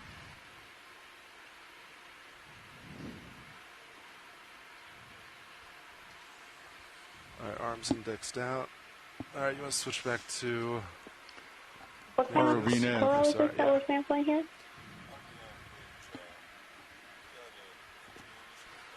Sorry, Kira, can you repeat that? Let's go. Oh, just curious Copy what that. kind of coral this is that we're sampling here. Let's leave the arm there. Yep. Yeah, we're not actually quite Back sure it on up. that one. This one is potentially new You guys species. heard that? Yep, I yep, think we're maybe coming it's a up. plexaurid Yeah, of if you some get washed, kind. you know what we're doing. Thank you. Let's stay in this formation. Go Yep. straight up. Understood. This is watch lead, Nev. Yes, the ship is having some technical difficulty. We're getting to a safe spot. Okay, thank you very much for letting me know. Ship position is holding. Keep an eye on it. Do you want to put the Mini Zeus back up when you're free?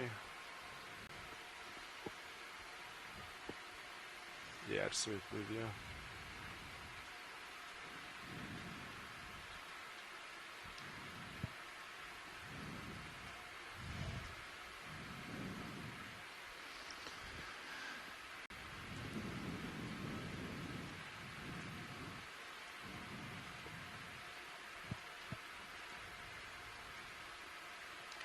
Dive soup, Nav.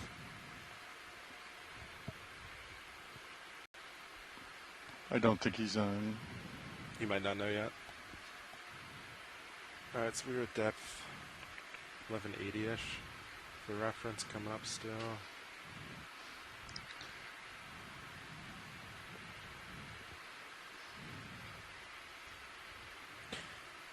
You want to stay in this configuration, or you want me to get to toe?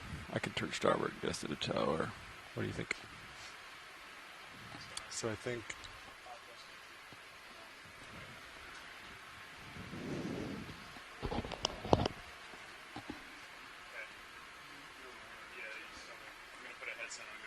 Do you want to get to toe and go faster?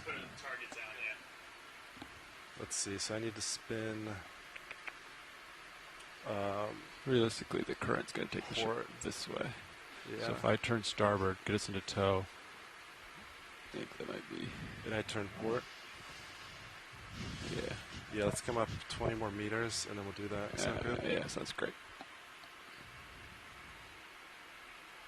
Ship is still holding position. Delta 15. I'm coming up at 24, 23.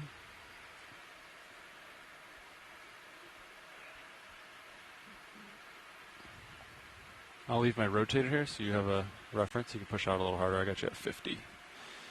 I'll go up to 45 here so you have a reference. And I'll leave my rotator there. Yeah, sounds great. Get you at fisheye too. It's about 40 meters from nearest sonar. Is it okay if I zoom out on high packer? Yeah, you can do that now. Makes sense. Okay. You want me to... Yeah, I'll hold auto depth here. Why don't you come another 5 meters? Okay. Increasing. I was just trying to figure out what the top of this feature was. Okay. Yep, sounds good. Get a delta 20 here. I'm going to slowly back, be advised.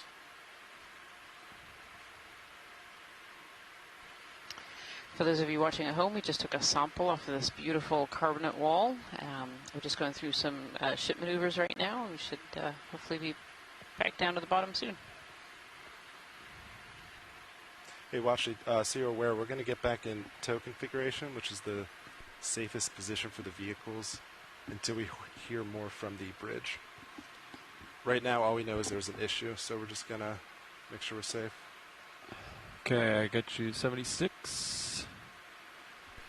All So right, that's that's good. Go. All right, so you're going to look east, now look west. Looking down at you. Looks good.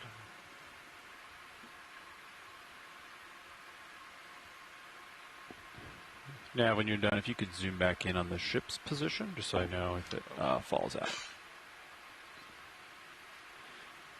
All right, I'm going to slowly push forward. You're almost there. All right, I'm 090 set point. Copy.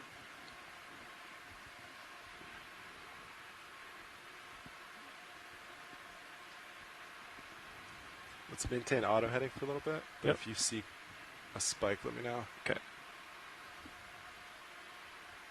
Rotator's maxed out. I'll get you in Titan. Stand by. Oop, that's wrong Titan.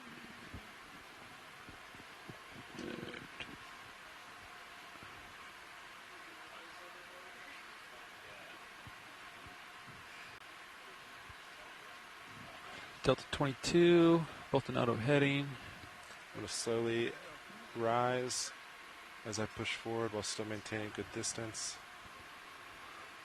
Nearest sonar thing's 40 meters out. This is ROV nav.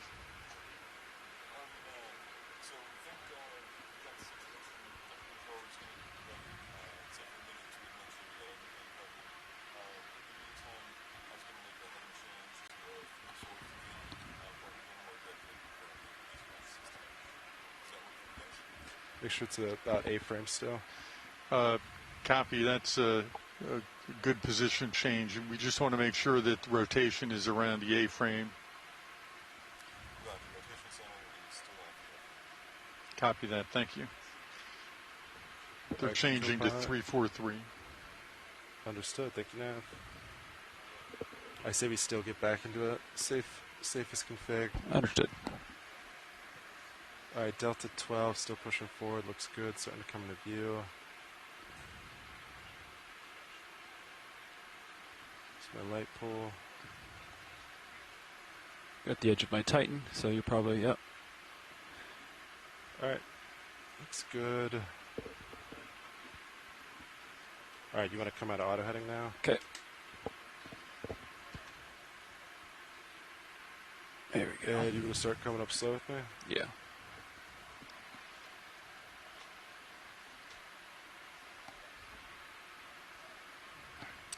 I'm going to get out of auto heading too. Maintaining forward speed coming up.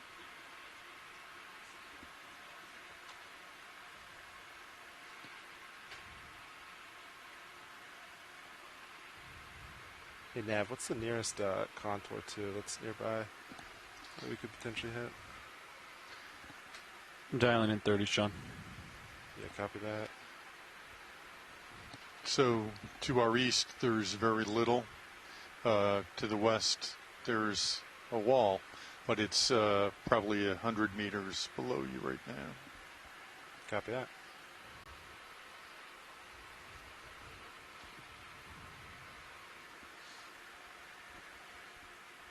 $28.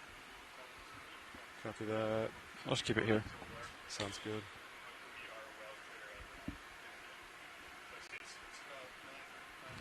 I'm just going to come up maybe 50 more meters to 1050. How's that sound? So this is 980. Oh, yeah, let's keep. So I want to keep going up. Yeah, sounds good.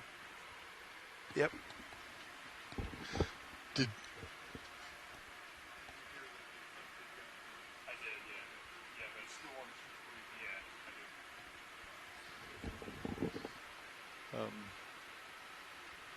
I think Dive Soup has said that we should shoot for a depth of 800 meters. Okay, sounds good. We'll do that. Thank you, Nav. And then we're going to box that sample? Yeah.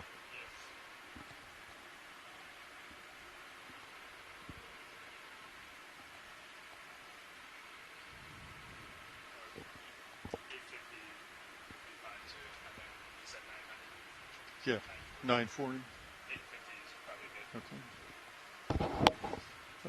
Check that 800, make it 850. Copy that. Thank you, Nav. Thank you, Dive Soup.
I don't have winch on mine.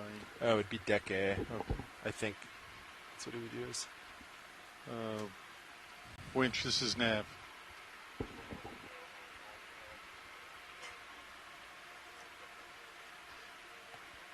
Copy that. Appreciate the help. Oh, you can tell him we're going to come to 850. Winch, ROV Nav. We're going to raise the ships to 850 meters.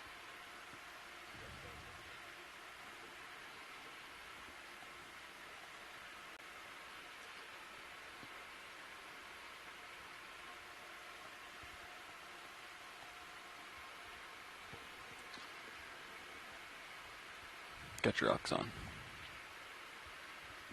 Looking good. Thank you. All right, we're starting to swing a little more south. Lost all sonar targets in blue view, which is good. Keep coming up, 150 meters more. Okay. Sounds good.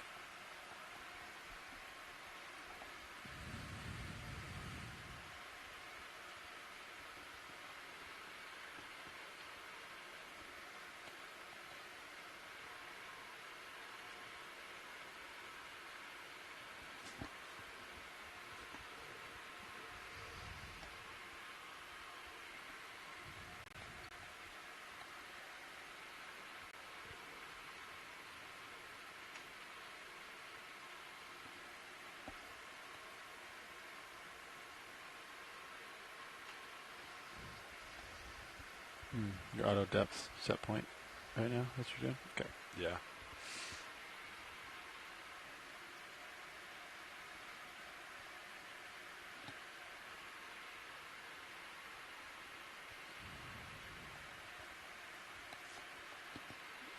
Pilots, I've modified one of your winch monitors.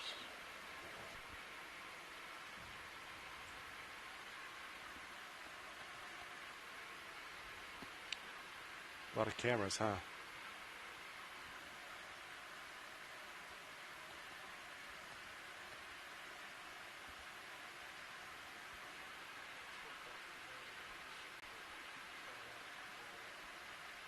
Looks like a lot of activity. Alright. D2 962 meters coming up.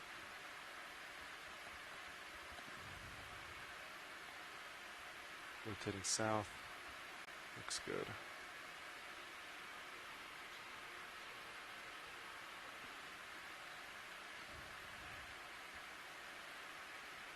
Alright, 100 more meters.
Winch looks good. Tension looks good. Copy that. Delta looks great. Delta looks great. My favorite numbers look great. Hydraulics 80 degrees Fahrenheit. Still running. Cool as a cucumber. Understood. Thank you, Copilot. Yeah.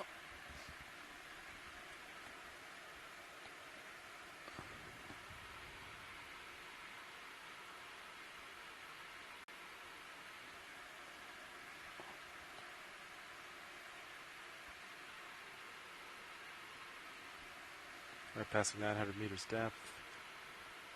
So D2 will stop at 850, and you can stop at 840. How's that sound? Okay, sounds great. Ish, right? Maybe 842.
It's a big feature, isn't it? Yeah. Okay, I'm passing 850. Copy that. I'm going to stop in 5 meters. Okay.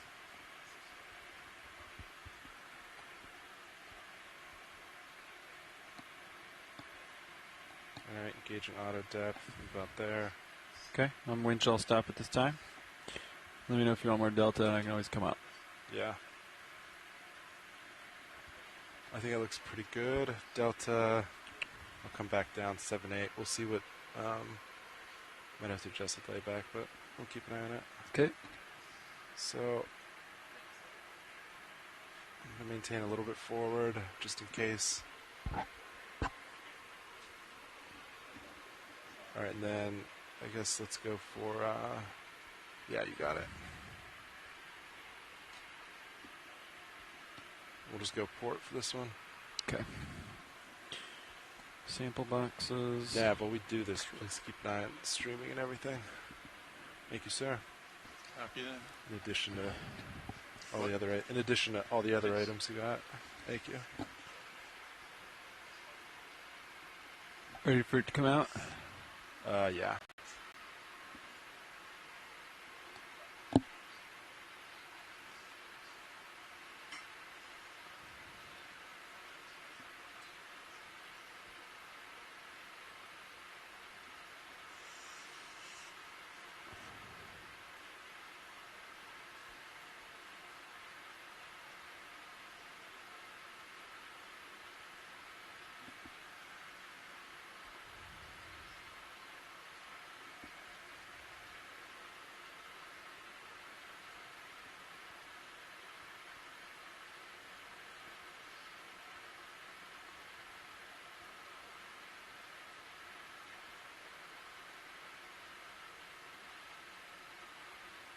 Alright, go ahead and close.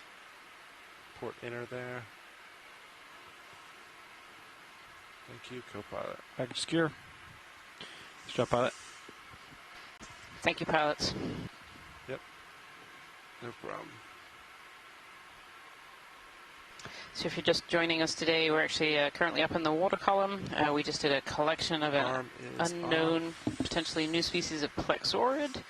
And we're currently just waiting for a ship move, so we're going to stay up in the water column where it is safe. We're diving on a wall feature, which can be quite a dangerous place to dive. We have to be really careful with ship moves. And so we're just up in the water column right now, waiting for that ship move, and then we'll drop back down when it's safe to do so.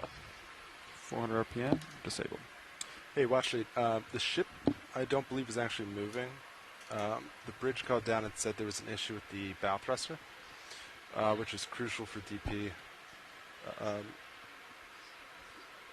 Oh, understood. Sounds good. Yep.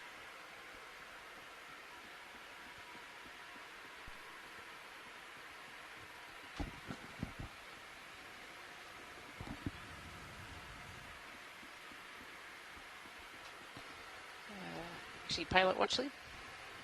Yes, go ahead. Can you actually tell me where that rock went, the first one that we collected? I believe it's in the port forward. The port forward, the one with the lid. Perfect. Thank you so much. Yep.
ROV nav.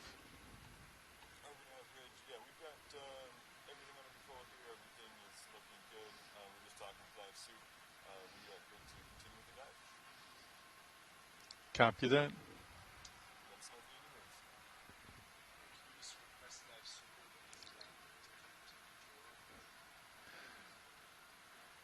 ROV nav, dive soup. I'm sorry, dive soup, ROV nav.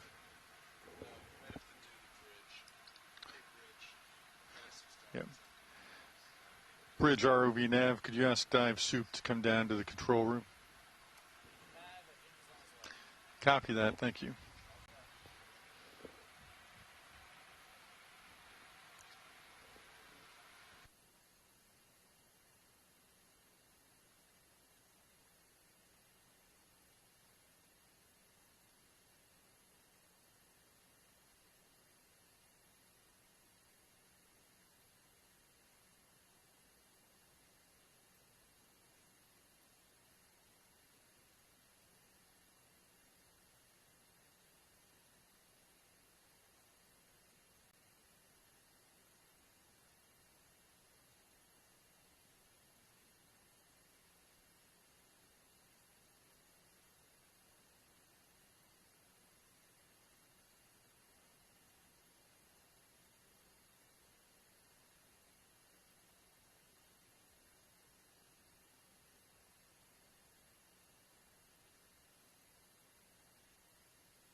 Hey, Watchley, this is Pilot.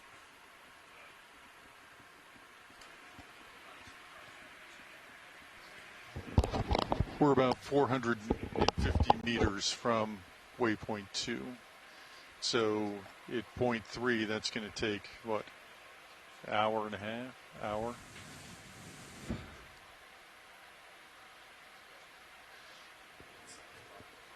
How much bottom time do we have? Well, at the current depth or at a different depth?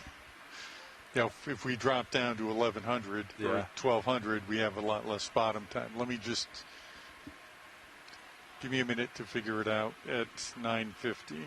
Yeah, sounds good. At 950, we got to be off the bottom at 1955.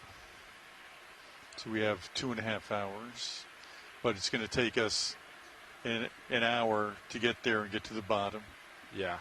So we'd have an hour and a half. So we could or potentially... ballpark. I'm ballparking that. Potentially maybe an hour if we go right there now, or reacquire Cliff.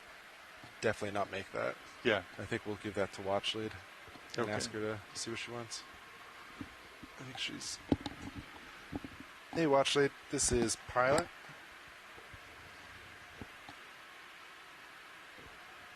Hey, you might have just talked with Dive Super. We're good to reacquire bottom, but I think we have two options. We could head back down slow, reacquire the cliff, but with the time we lost, we're definitely not going to make waypoint 2. Or we could have the ship move us at this depth to waypoint 2 right now, and then we could acquire that. So I think it depends how hard of a target waypoint 2 is.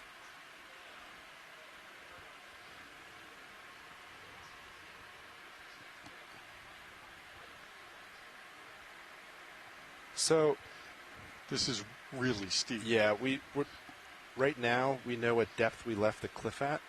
If we move in the middle forward at all, upslope, we don't know what depth that'll be. So we could reacquire where we were, or go to waypoint 2 now. I think that's our two options we have, unfortunately.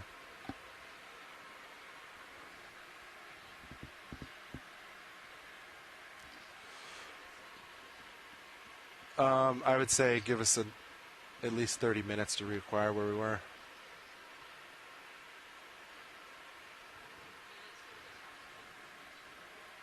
Okay, understood. Yep. All right, Copilot, we're in tow configuration now. Let's see. It's about 295 is the bearing. Copy for that. us, 285 for this ship. So, where do you want to park Sirius on the map? I think just right on waypoint 2. Right on waypoint 2? Yeah. He has it selected. So the move I would call in would be the sled target and bearing. Which is 295? 295, 518. Yeah. And I would put Sirius right on waypoint 2. Yep. I think that sounds good. And that contour depth is 850, is that correct? No, it's 940. 940. So, yeah, we're a good height. We're 100 meters up. We can come up a little more as we approach. So I think this move at the sled is good. Yeah. To get us there. 520 meters. Yep. You want to go? Yep. Yeah. 295. And then, let's see. Yeah, decimal 3. If the ship is okay with that.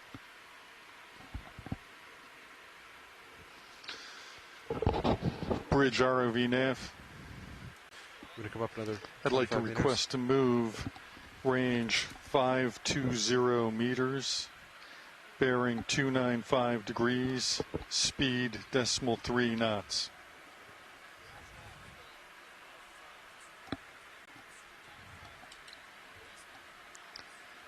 Good copy, thank you.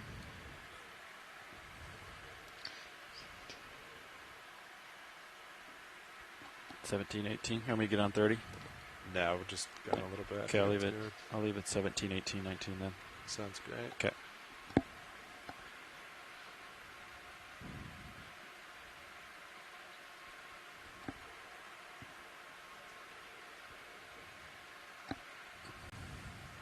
So why don't you just go to like 800? How's that sound? Understood.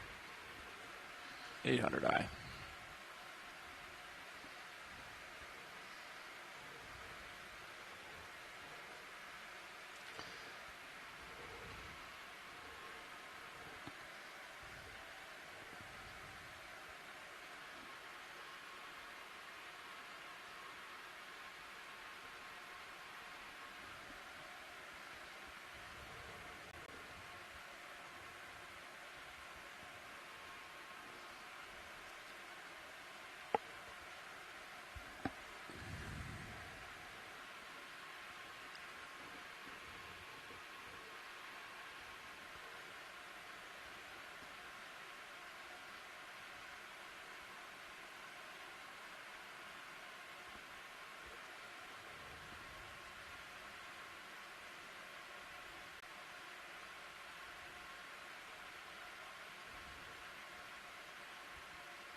All right, want to hold that there?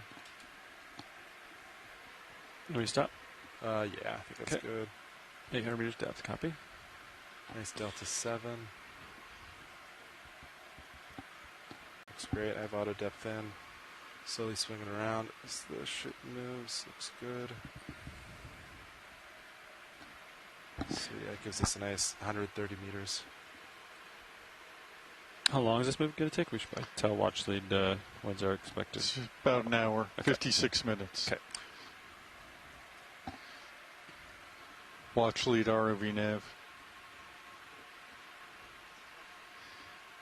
This move is going to take approximately 56 minutes.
Hey Nav, could you measure from this section to waypoint 2?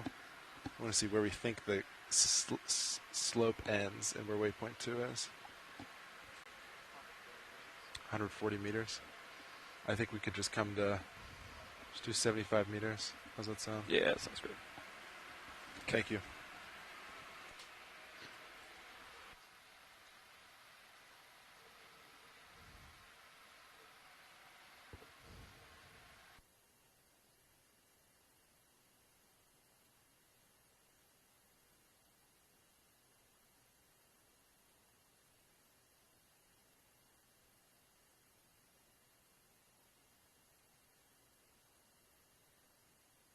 I'll just auto depth as Just layback. layback adjust, yeah. Okay. Was 11, I'll put it back to around 8. I think that's good.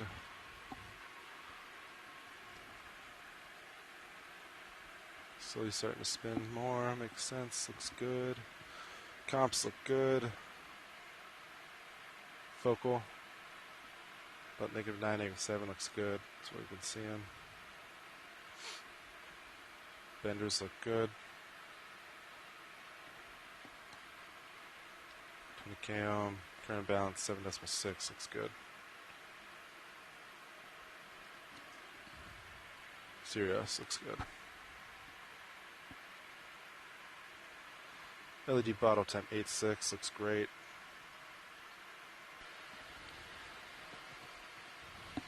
So for everyone joining with us today, we currently are slightly out of range of our original transect. We had some ship moves to do and we had to proceed with making sure the ROVs were in a safe location. We're currently on our way down to our waypoint 2 and we'll be there in approximately 45 minutes.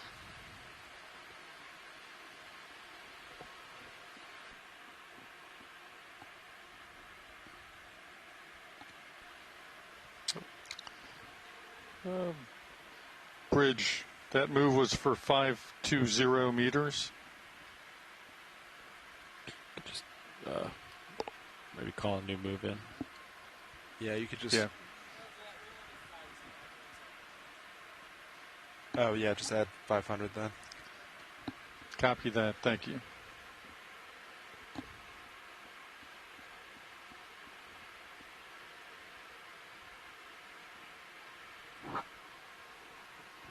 Yeah, you can tell them that we're going to a whole new waypoint. But yeah. Bridge ROV nav, we're trying to make way to waypoint 2 directly.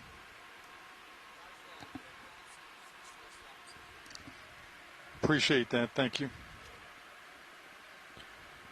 Blue view's clear. Delta's still 7. Tracking looks good. Streaming looks great. Hey, Washley, too. I heard you said about 45 minutes. That's what the ship will do, but add another 10, 15, because once we get there, we still have to reacquire bottom. So 45 is accurate for the ship move, but just want to give you a heads up so you're not misled. Copy that, thank you. So when we reach our waypoint 2 destination again, the ROV teams and pilots will need a little bit of time to readjust and to get settled back in. So we'll officially start our transect in about 50 to 55 minutes. So thank you.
All right, adjusting delta a little bit via auto depth.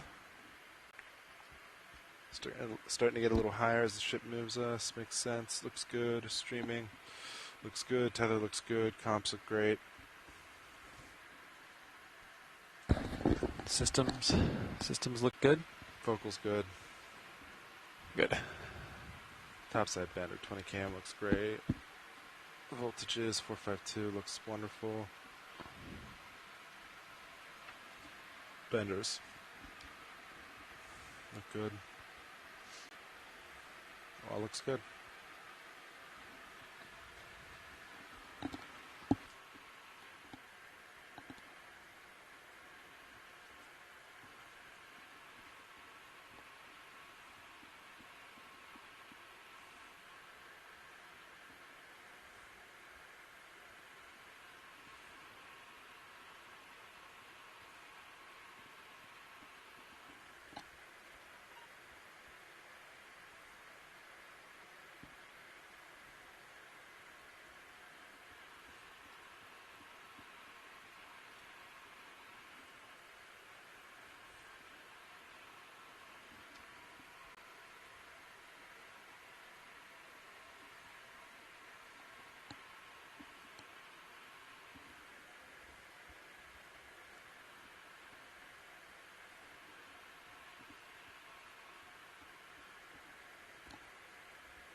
Hi everyone. For those that have just joined us, we are currently in the water column around 795 meters down.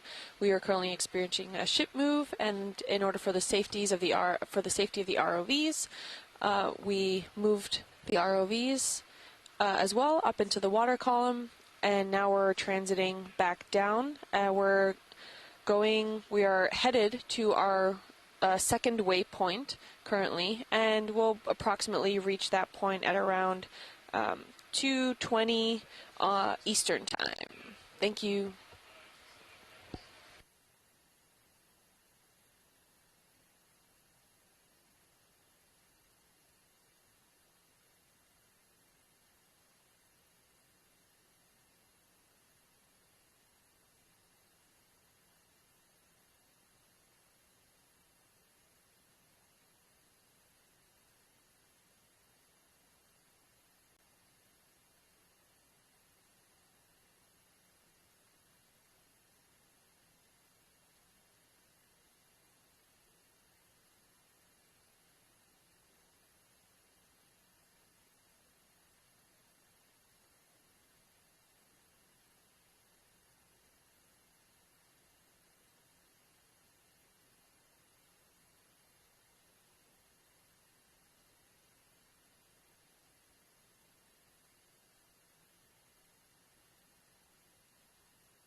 Alright, I'm going to adjust C-bias a little more via auto depth. Looks good there. Delta 8. D2 794 meters. Sirio 787. Streaming nicely.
Is decimal 3 the fastest you feel comfortable?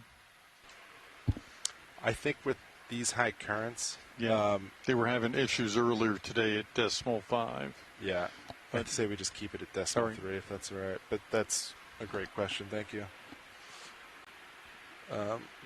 We started at decimal 5 and then decimal 4. And I think we made our way down to decimal 3 earlier, right? Yeah. So earlier, when we were going decimal 4, even the wire going through all the current starts vibrating. So we just don't want our 6/8 to vibrate. Copy. And you could see effects from the vibration. It was disrupting the compass, and Sirius was actually doing this, even though it wasn't reality.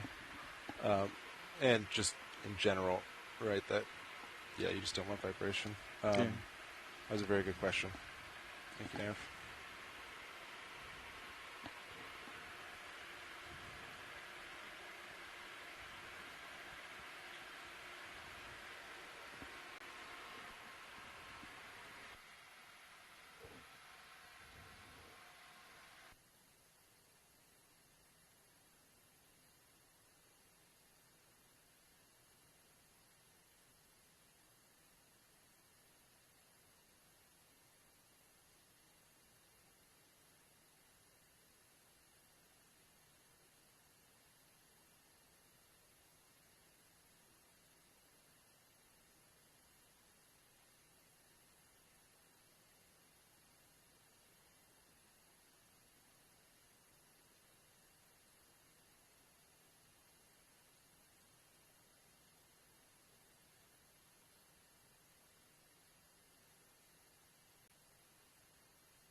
When you guys get over the target, what do you guys estimate your altitude above bottom will be? Right now we estimate about 140 meters. Okay.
If you're just joining us here today, this is Dive 8 of the North Atlantic Stepping Stones expedition by NOAA Ocean Exploration.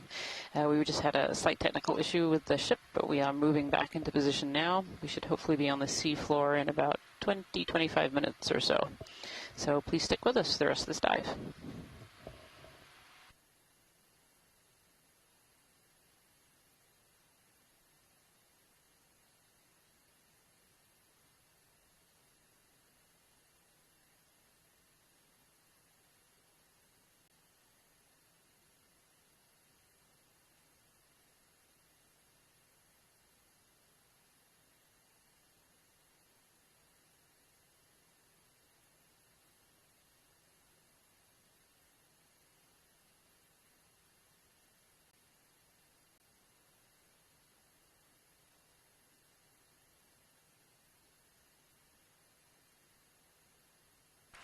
Should we change Sirius's track color from red?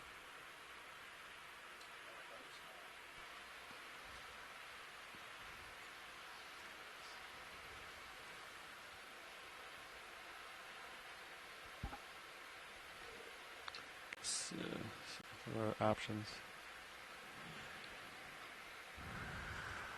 What do you want, Sean? Yeah, I think dark was fine. Okay.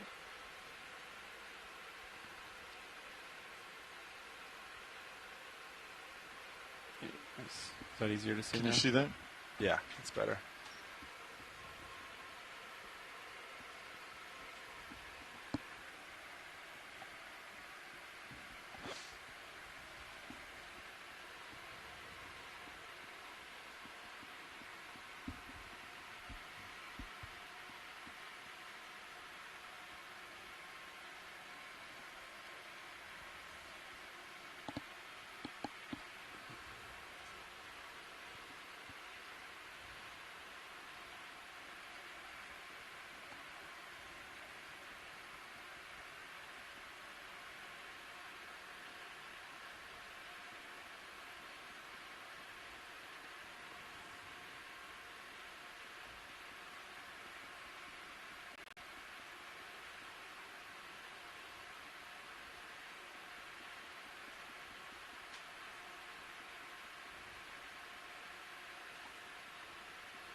The current was 2 knots, or and we were traveling. Gotcha.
Bridge ROV nav.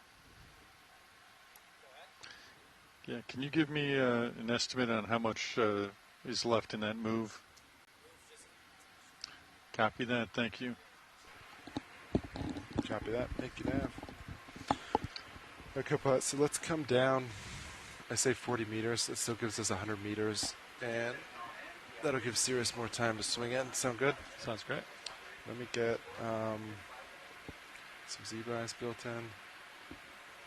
Actually, I'll just go manually. Alright, if you want to, I'll start coming down. If you want to follow slow. I'm going 13 down, easy down.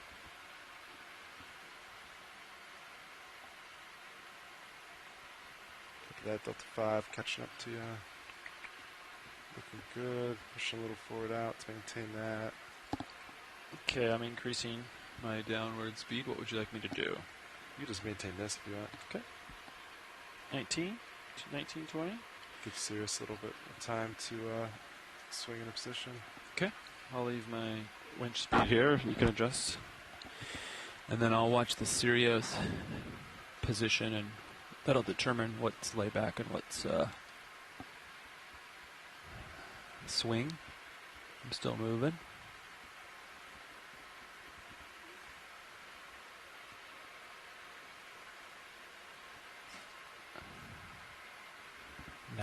940. I'm at 810. You're at 816. Yeah, so right now, about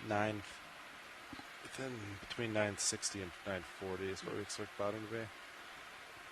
So maybe let's start at 850. Let's see if we get any bottom lock.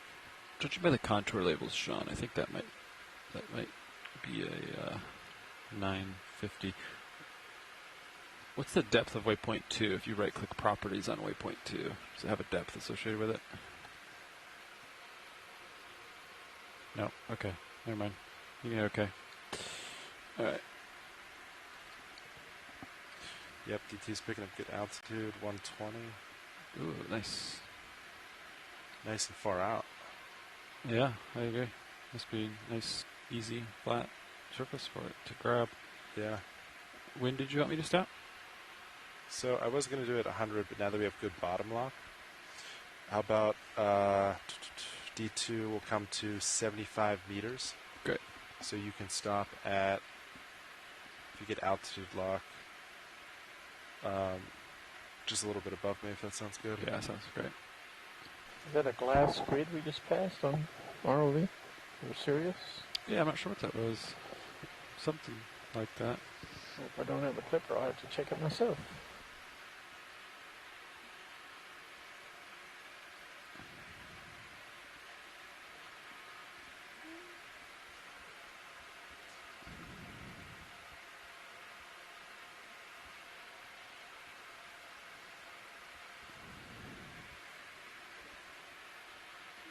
Nothing in sonar, nothing in blue view. D2 altitude 95.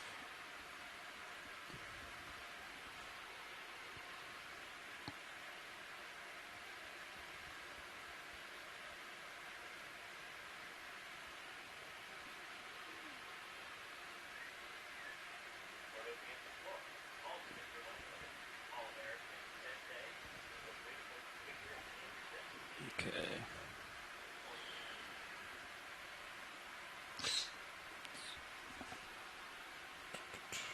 Cirrus is holding position here. It's hard to tell. Yeah, understood. We'll see. Alright, do you want to pause Yeah. there? I sure do. I'll keep coming down. Do you want to Winch put is in all stop. auto heading for me? Auto heading engaged.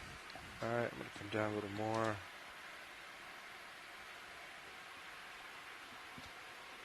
Actually, we'll pause here.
Nav, pilot.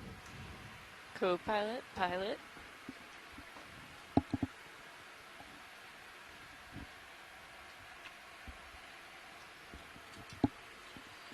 Alright, should we start heading down? I think so. How fast? You want to do it 30 meters a minute? No, because we're pretty close to the bottom. Copy. Oh, yeah, 75. Gotcha. 15. Coming down.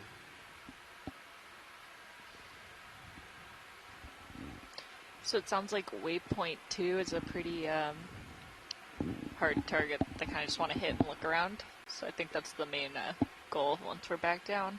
Copy that.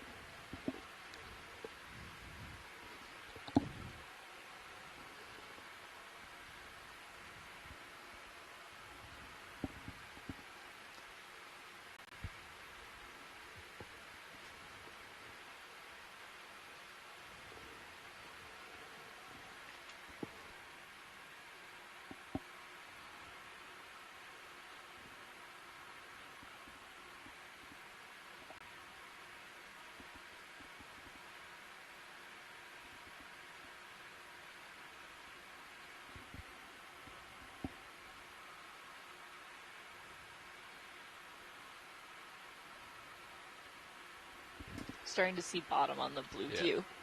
Yeah, I got visual. Oh, awesome.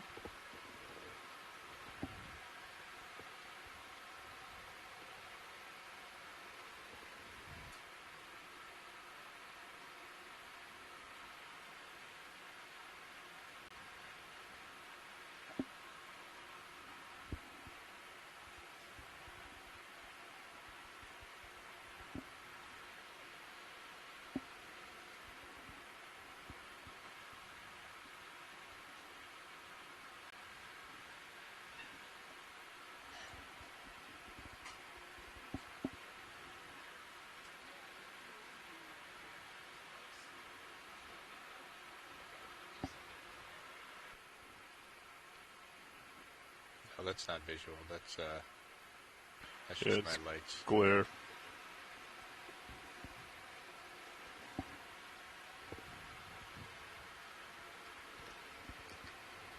Do we plan on sticking to a pretty normal recovery time? Do you all know? Yeah, unless you've heard otherwise. Same Alright. recovery time.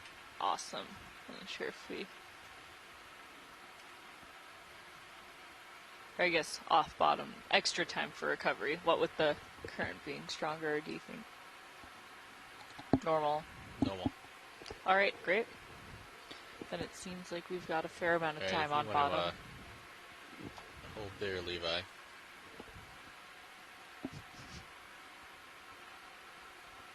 Not Levi, Lars. It's alright, Joe.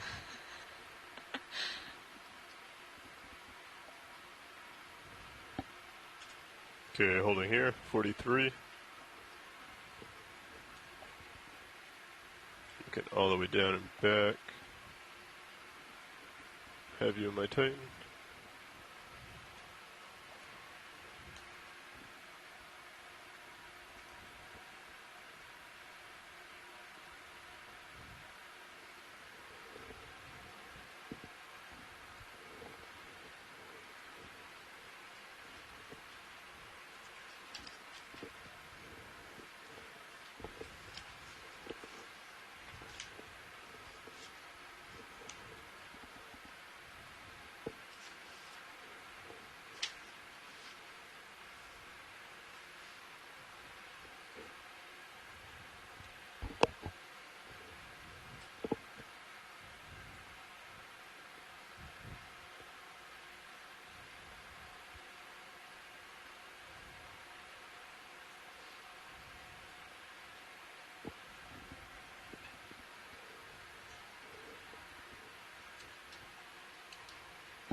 I'm going to bring my heading around. Copy that.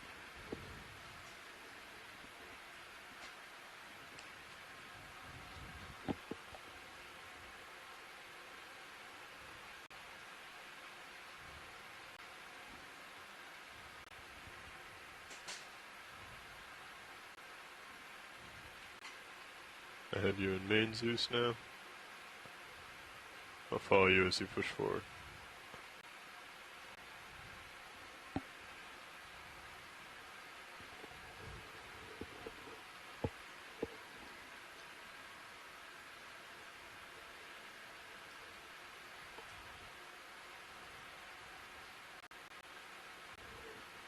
I have you there at 9-0.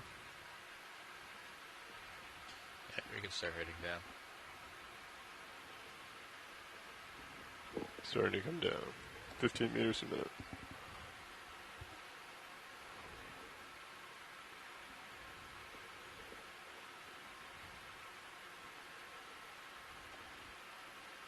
I think I have visual. Yep, Yeah. that's visual. Copy that.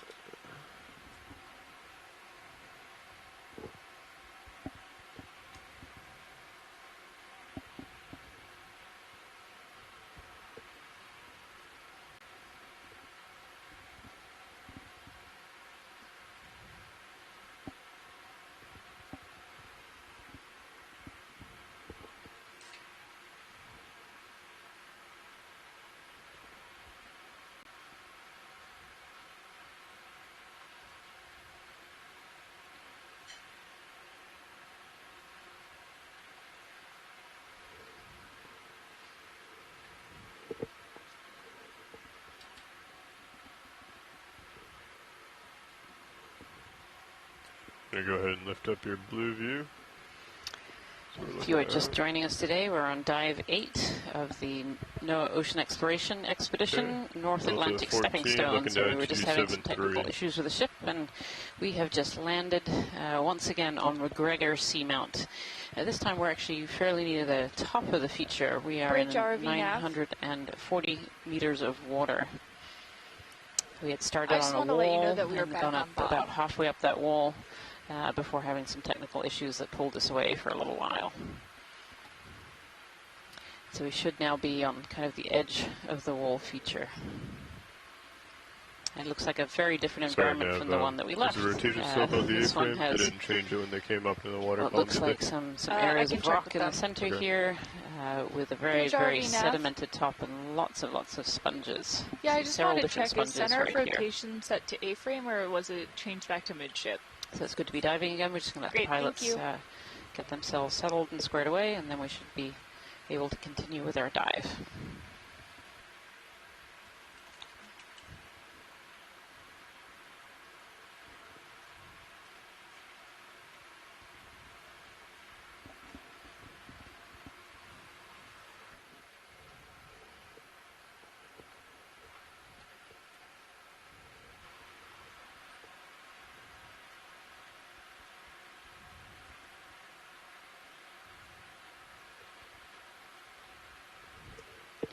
Watch lead nav.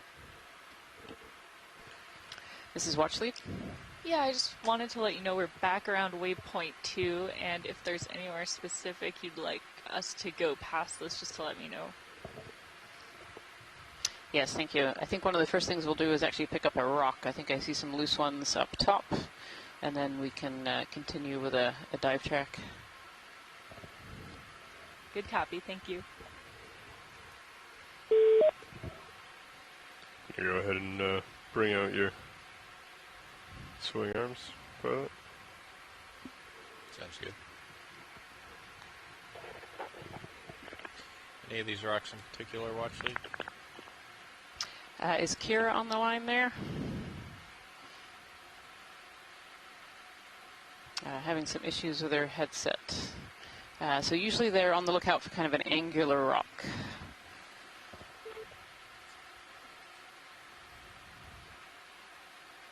You know, while we're waiting for a decision on a rock, could we zoom in on the coral? It's sitting almost dead center. There's an orange one and then a white one right behind it.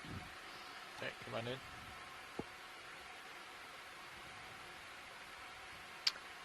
This one looks potentially like an Acanella.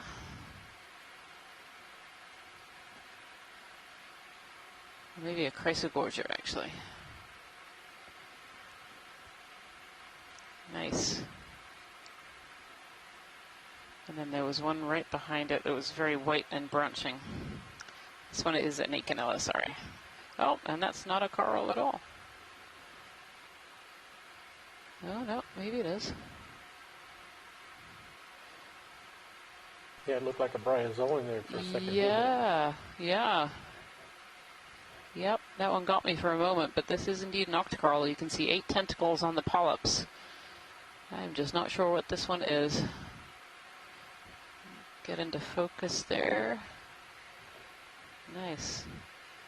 So Tina Maltsover from Russia is saying this is in the Paramuricidae, which is a type of octocoral.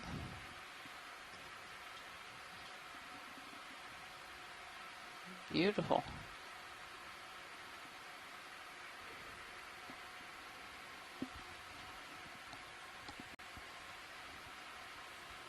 Nice, some really good images on there.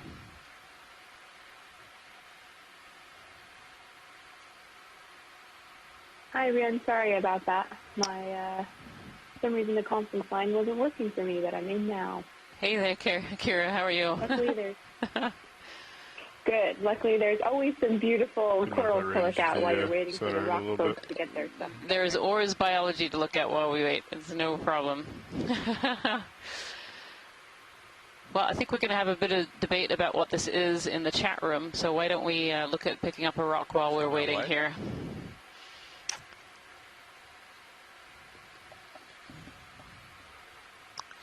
This guy right there is a good size. Right, with the lasers. Yeah, that one looks pretty angular to me. What do you think of that one, Kira? Yeah, that looks good. So we're, I'm looking at the map here. We've made it all the way up over the lip, and we're on the top of this feature here. Yep, that's correct. Yep. Type of morphology, I think, hopefully, these will give us some clue, although they do look a little different from what we were seeing along the wall. But yeah, those angular ones in front of us, all of these look equally good to me from this far out. Yeah, I think this would be a good spot what too. box is free? So the starboard is free. Starboard. Yep. Starboard's free? Yep. Starboard's free or starboard's full? Starboard's free. Okay. Do you want mini up on So the pilot's my just screen? going to set up to collect here, so I'm going to go a little quiet and give them some time to concentrate.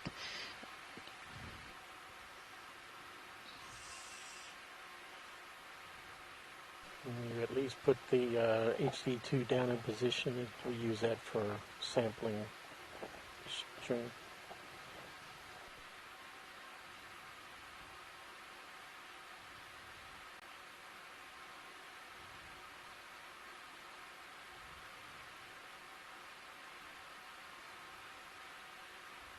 So when it doesn't move like that, is it considered a boulder instead of a rock? Actually, I think this might be cemented down. Oh no! Yep. Picked another one that's, are any the others are kind of around there loose?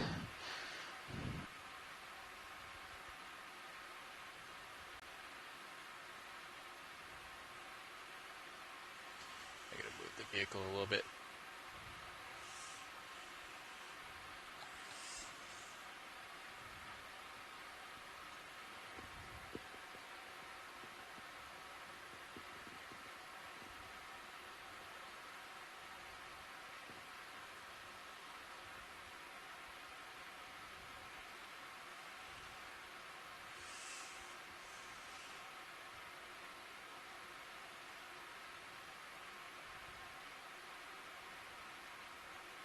Yep, they all look pretty cemented. They all look pretty solid in there. Well, that was unexpected. Yeah, I was not expecting this guy to be Yeah. cemented, but it's definitely cemented. Huh. Okay.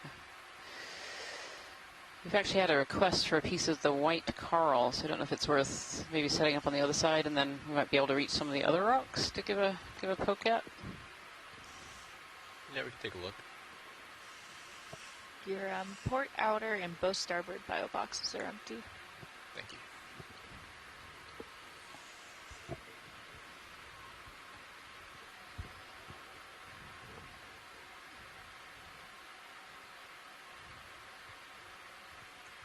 We'll probably go starboard inner with this guy. Thank you.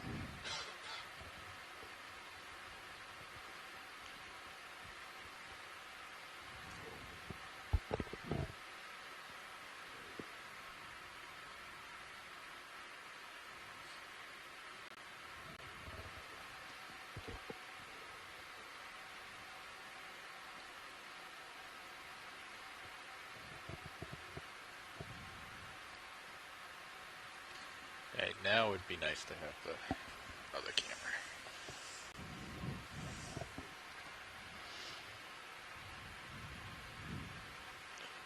Have it centered.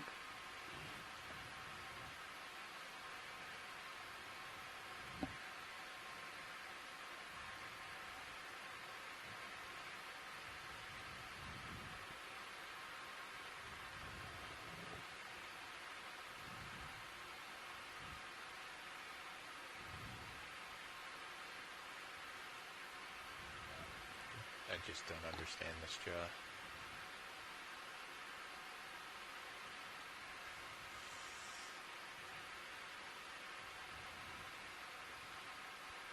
So I'm just going to grab this right part, this branch. Yep, just a branch apiece is perfect. Thank you.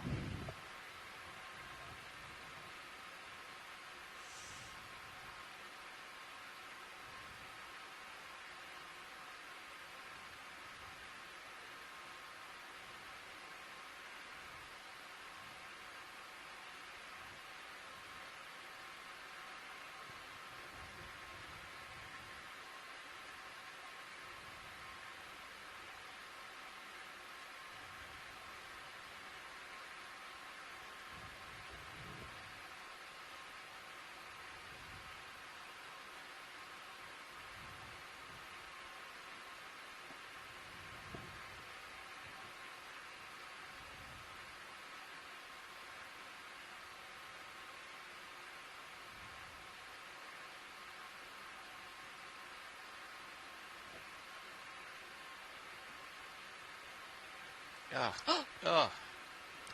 What is going on with this wrist? That was not something I commanded.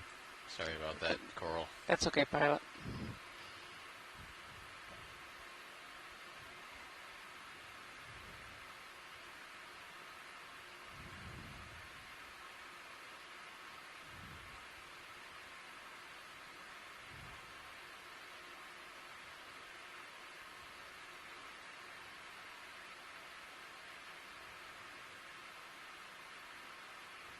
Yeah, if you can prep that bio box, Lars.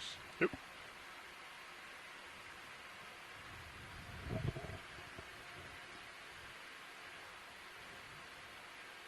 We're going starboard side. Correct.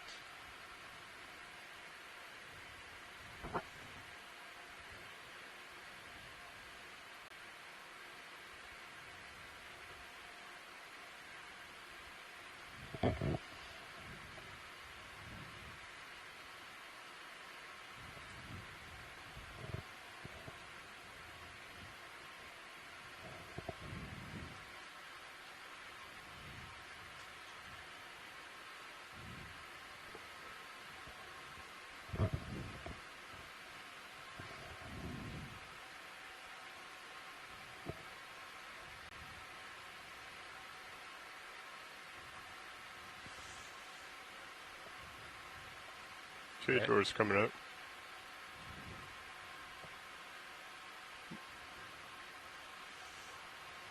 Okay, that's full out.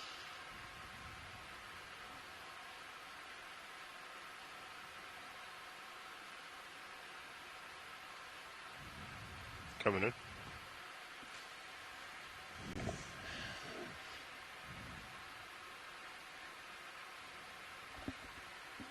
You gonna put in your XY? Yeah, it's alright. It's alright. The section hose kicked me out of auto XY. If we could have a zoom in on the rock that came from too, before we leave this spot, that would be great.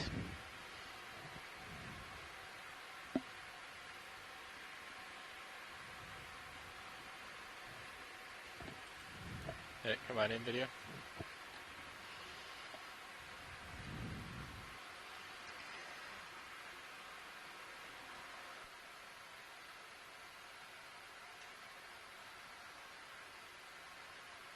I can scan up a little bit. Thought we saw some other potential species of coral here in the background. Yep, right there. There is some cup corals. Yep. Do you see in the very back there's a bright white? It's almost like a triangle. Yep, there are some cup corals in there. Actually quite a few. 1, 2, 3, 4, 5 little cup corals. Too far away really to see species, but I suspect they're probably a caryophylla of some kind. They're very rounded.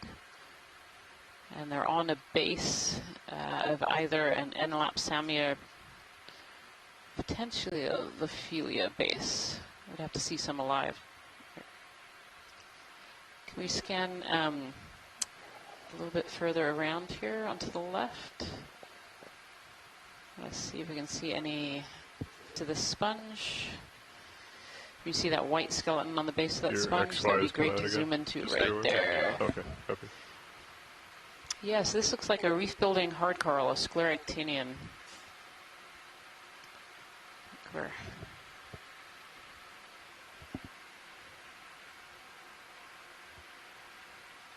From here it's fairly hard to tell what species this is, but it's definitely a hard coral, so most of the corals that we've seen so far have been octocorals, soft corals, but this is a hard coral, can be a reef-building species.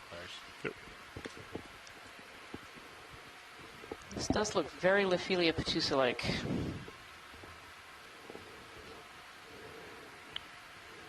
Lophelia petusa is one of the one of the most common deep water scleractinian hard corals. From Tina, it looks a bit madrepor. It is a little bit madrepor from the way the polyps are aligned, but looks a little large for madrepor polyps to me. It looks more Lophelia size. That gives some hope that maybe we'll see some more alive in a larger piece where we can have a bit of a better look without the sponge encrusting over half of it. Thank you so much, pilot.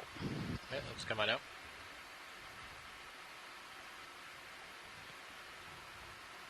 I don't know if any of these rocks look like they're pick-upable. I am looking down 90 degrees. Yeah, I heard you. Thank you.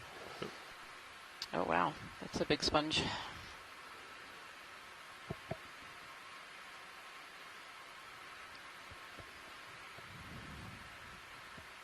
You want to do a pirouette around that sponge at a partial zoom? At the moment, we're looking for rocks, but not going anywhere, so we can always come back to that.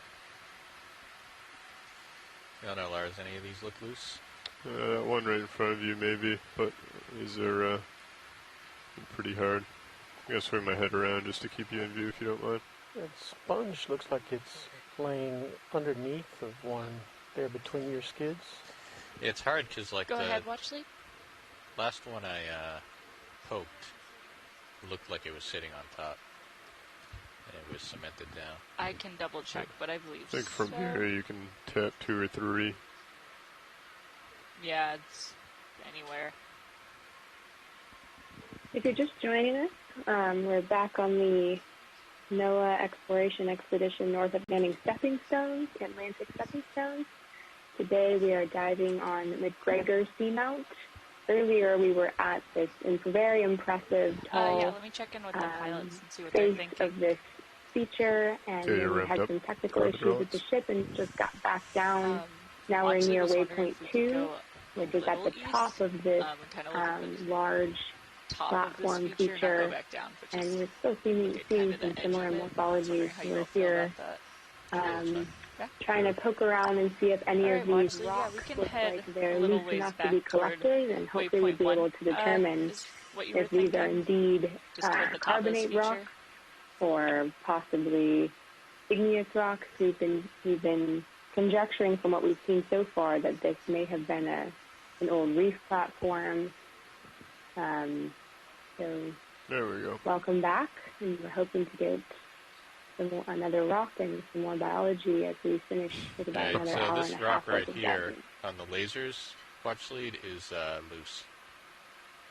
I think if that's loose, that's probably a great one to go for, pilot. Thank you.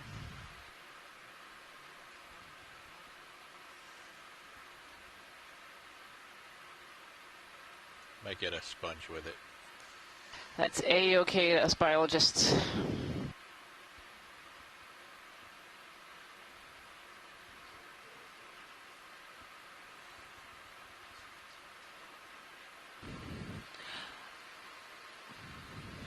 Yeah.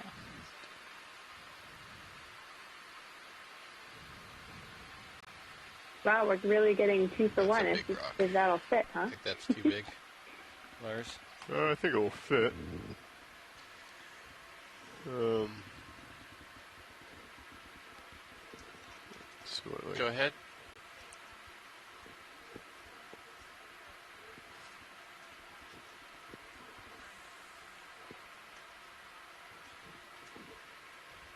Hey, come on in video. You want me to grab your rotator? No, you're good.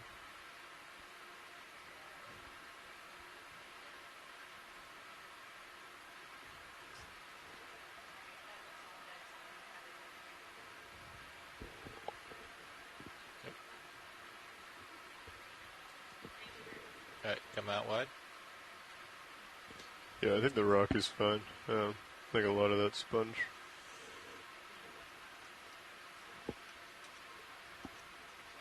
Okay, if you want to bring my wing in board. Yep. Okay, coming in.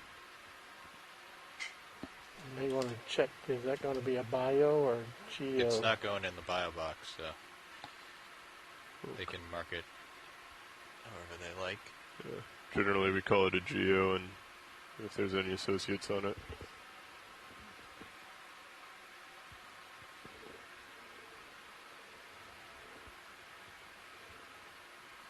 Nice. Okay, coming outboard with the wing. Right, stowed.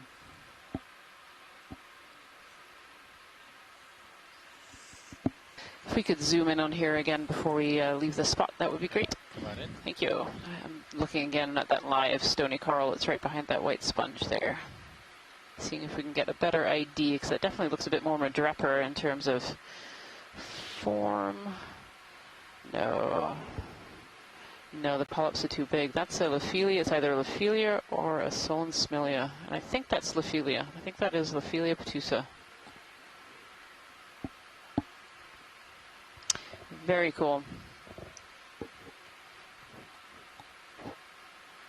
So Lophelia petusa is a reef-building coral in the deep ocean, and so it can form very large habitats for lots of other species and organisms, and it's really great to see it out here. Lophelia is particularly predominant over on the European coast, European margin. We also find it on the U.S. margin as well on the east coast, and so to find out here in these seamounts shows that they are making their way across the stepping stones of the seamounts. So that's really amazing. Thank you so much, pilot. You're welcome. All right. Based so on past exploration in this area, look at did you this expect to sponge. see Lophelia out here? What direction did you want to head? Toward the top of this would bring us about one bearing of 115. 115, copy. Yeah, after we look at this, we can spin around. So Lophelia has been We're also seeing recorded from out here before, some sort of and Solensmilia as well. objects a little ways out on the blue view. Size on that? Yeah. So I could see if Pilot, this is watch 2. It's an interesting Go ahead. shape. see if Watch Lead has a preference. The lasers are on. There you go. Watch Come lead on in, nav. video. Go ahead, Nav. Yeah, so we were looking at heading to get kind of to the top of this feature, or I guess the top of the wall that we kind of missed would be about a bearing of 115. But we're also seeing some interesting looking features on the blue view, and I was just wondering if you had a preference for kind of investigating what we're seeing on the blue view about 20 meters ahead, or heading back to the top of this, or I guess back on this, to the edge of it.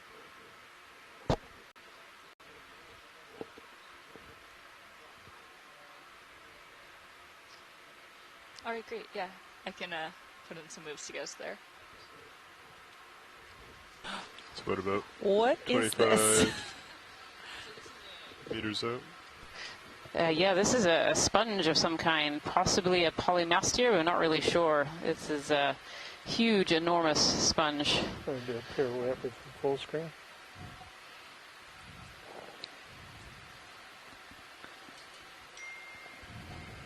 Tilt down.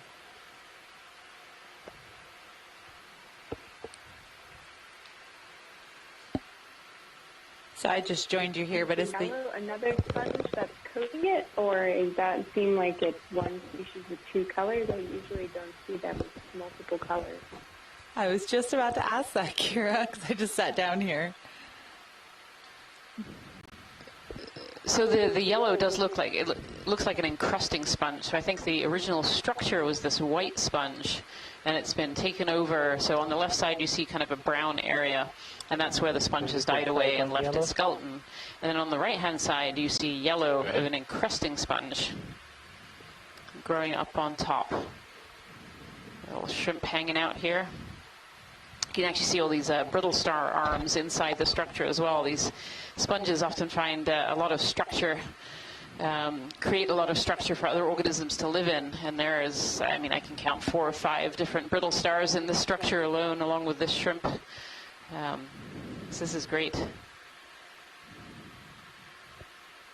Thank you, pilot.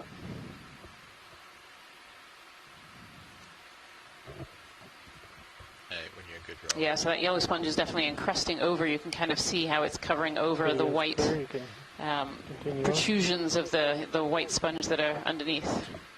And then it's got a couple other sponges, it looks like, living on top of it as well. Yes, yep, on the very top there, as well as an Echinella growing up on top. Is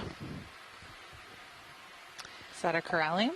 Yeah, if we could snap zoom on the pink coral in the middle there, that would be great.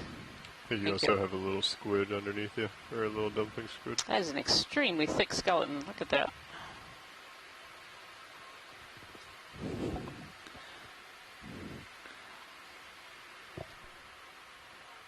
Yeah, this is a corallium of some kind. Co-pilot, I think you're being hailed. Yeah, I thought I saw an eye. Yeah, hemicorallium, Christopher Kelly says. Something of This that is a beautiful, really thick skeleton on this one.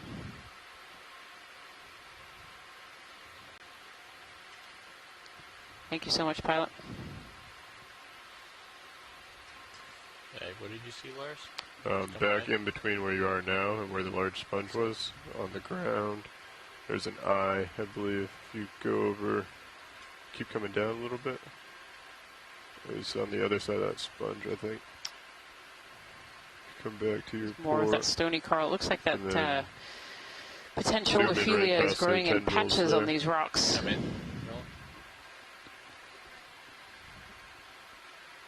What do we see here? Oh, sorry, maybe my eyes were deceiving me. I was seeing that upper little thing look like an eye to me.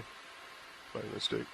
Is a lot of this coral rubble likely from the Ophelia too?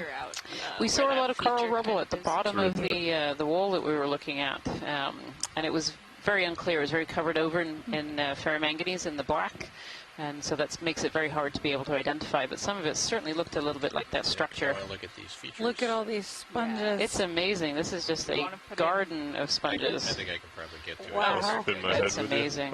Look at this. If you tilt up a little bit more, and with the odd coral sticking up as well. So would these normally be looking for hard bottom to settle on? They look like they're almost directly settled in the sediment, or does this indicate that the sediment cover maybe isn't that thick? It could either mean the sediment cover is not that thick, or potentially that there are a lot of small pebbles and boulders. Most of these sponges, I would suspect, have had to settle on some kind of hard bottom, so they're on a rock. No matter how small that is, you know, even if it's a small rock, that can become an attachment point. Or it could mean the sediment is very thin. It's very hard to know. Oh, another Oreo. Oh, Oreo fish, yep, right in the middle. Beautiful. Actually, there's 2. There's one in the background there as well. Oh, yeah. These Oreo fish up on this platform, these have been observed in pretty high densities around the top of the Corner Rise Seamounts before.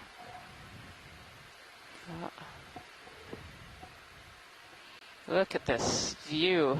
This is kind of amazing to come to the top of this feature and see this. Crab upper left. Center. You can come in on the crab. Yeah, I'd say I think there's a crab over there. All the way in the distance. Facing the other direction.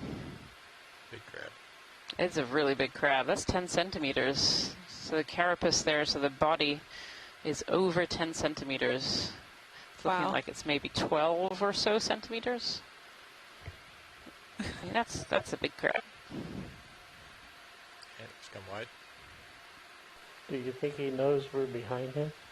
Maybe. Yeah, I don't know if he knows that we're behind him. He's going to get a bit of a surprise in a minute. Can you turn off my ox light? Kira, is this the, when we think about sort of geologically what we were looking at the bottom versus that wall feature, is this what you would have anticipated seeing up here at the top of the feature? Yeah, great question. Absolutely. I think it's expected since we were lots of fun things floating through. I'm going to lose it in a second. Oh, it's a ctenophore. Yeah, ctenophore. You can see those teens shining back at us. But yeah, to get to the top of a large feature like this, to this platform or perhaps the DO top, the flat top of this seamount feature, yeah, you're going to have some sediment accumulation, so we're definitely seeing that here at the top, unlike the totally barren wall that we were going up. And then some shell debris and coral rubble at the bottom of the feature. Now that we're on the top, we're seeing lots of sediment, this beautiful garden, so I think that this is expected for this depth and how flat this feature is. And interestingly, it looks like these rocks are sitting on top of the sediment, which I have seen in other places. But it looks like this area has been, they were stuck on, so we're just seeing rock from below sticking up. This would be a great edge to zoom in on here, pilot. Thank you. Thanks, Kira. That is, it's so important when we start looking at these features to kind of keep in context what sort of the geology is teaching us about this area and what we can learn from what is anticipated versus what we actually end up seeing. And this is just such a cool feature. Yeah, this is a really neat feature. I can see some live cup corals that are underneath this little ledge on the left-hand side, just peeking out again some of this live potential Ophelia. I don't know if we can get a better look at it here.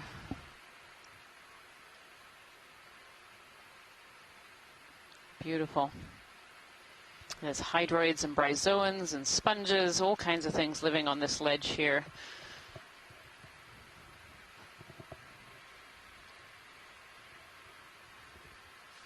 I don't know if we can have a good look under that ledge. I don't know if we can sweep back again. Thank you, pilot. See if there's anything hiding under there. Oh, what's the yellow? Could we zoom in on the yellow there? Yep. Thank you. Come on in, Roland, if you have any. Someone said potentially a cladorizid. I don't know where that was seen.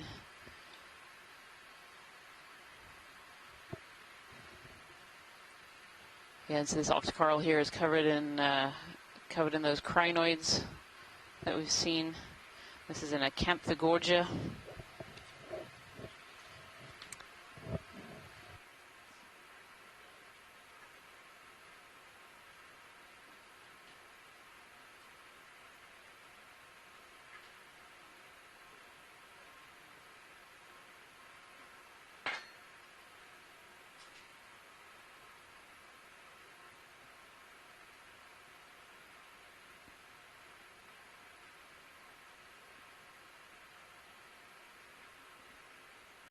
I think that's the end of that ledge. I was going to also note that as we were coming up that really impressive wall, we're trying to figure out in terms of the geologic story if this might be a thick carbonate platform, like the edge of a atoll reef. And so as we get a glimpse of this with the remaining dive time, hopefully we'll see some evidence of whether or not that could be the right hypothesis for this region. There's REO fish just hanging out. Again, there's two of them there in this field of sponges, and there are lots of different species of sponges here on the top. This is really a really high density community. Beautiful.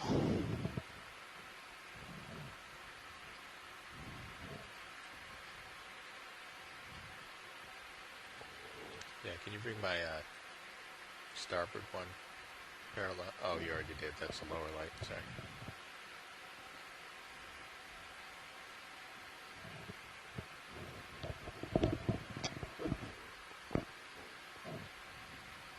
Looking down 7.5. Gonna start sorting my head towards the east. We'll line up at a 100.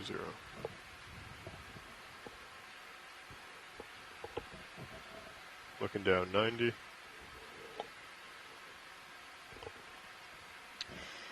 These sponges are interspersed ever so often with different coral species. We've seen some Acanella. Oh, Pilot, could you zoom in kind of bottom, coming up to the middle, so if lasers go left a little bit, there's a kind of a, I think it's a black coral pen sticking up from the sediment there. Just come on in. There we go. Thank you. Yeah, Parantipathes, a black coral species here. Very, very bushy, this one.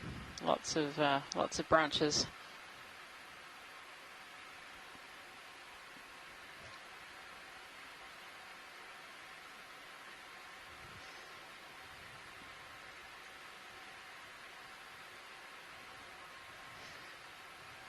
Wonderful. So this black coral is sticking up on its own as another Parantipathes.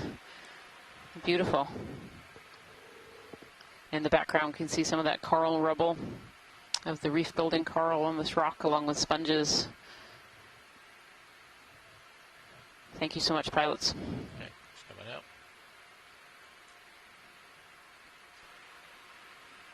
Want to see that oversized shrimp? You can do a quick zoom.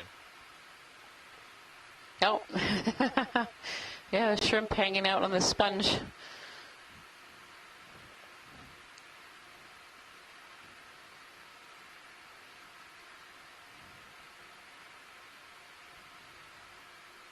Beautiful. Full screen. Christopher Kelly says this is a heterocarpus species of shrimp. It's certainly big. Oh, as we back up, we'll see the lasers a little bit here. Yeah, look at that. That shrimp's probably about 10 centimeters long. Very clear. Very thick. Beautiful.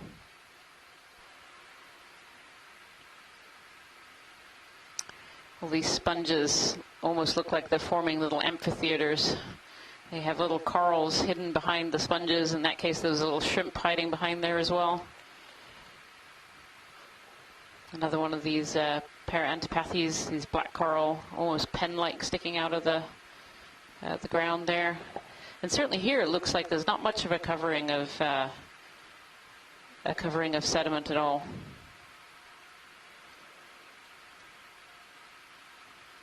I'll follow you as you push forward.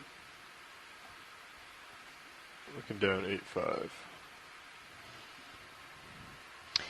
Looks almost like we're coming up to the edge of something here.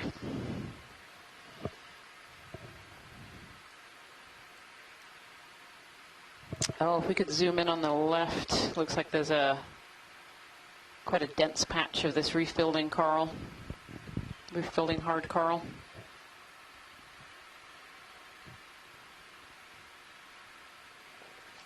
Yeah, come on in.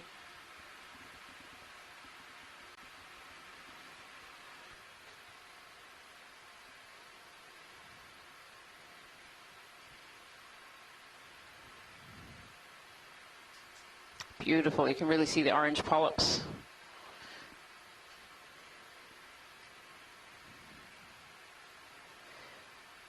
And there's an anemone at the top as well, hanging out. There we go.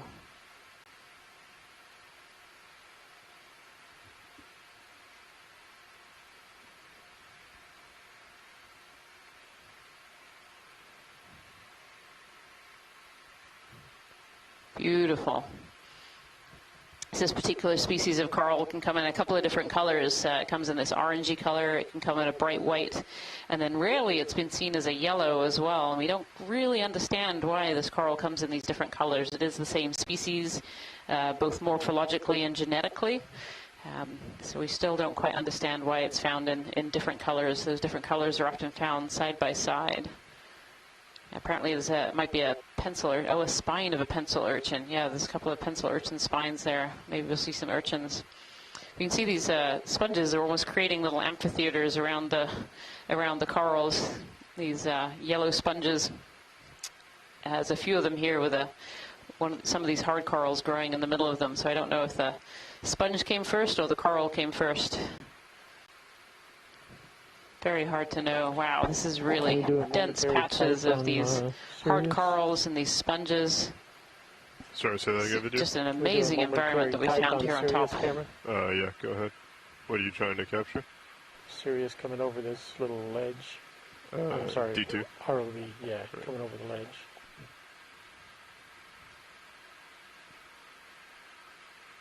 Sirius's head's been bobbing quite a bit, so I don't know how steady of a view it will be.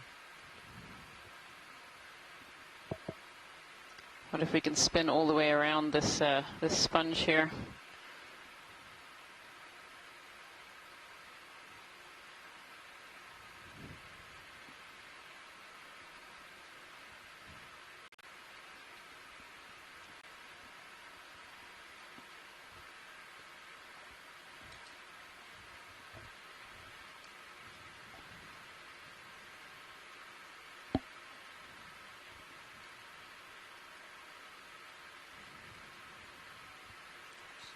Come on in on D2.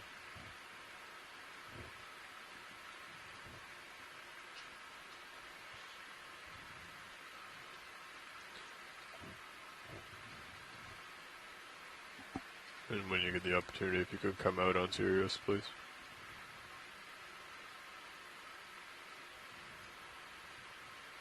Copy. That's a good shot at the moment, if I can hold it for a little bit.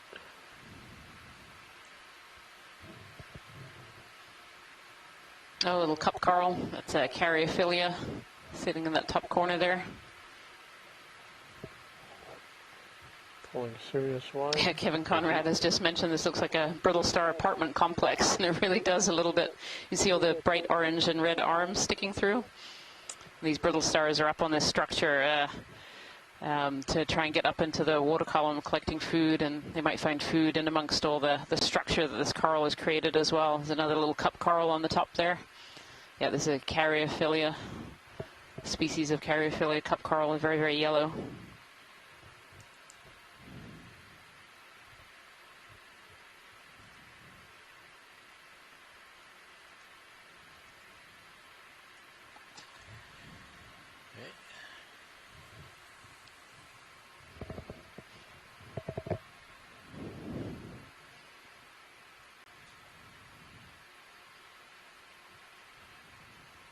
Thank you, pilot.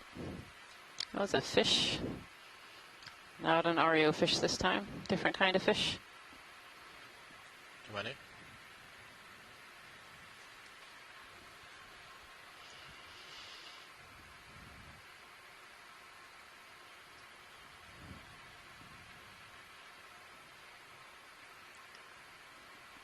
This is a gadiform fish.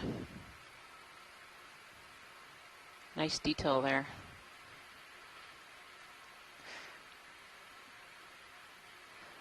A codling from Peter Oster and Christopher Kelly. Nice. Yeah.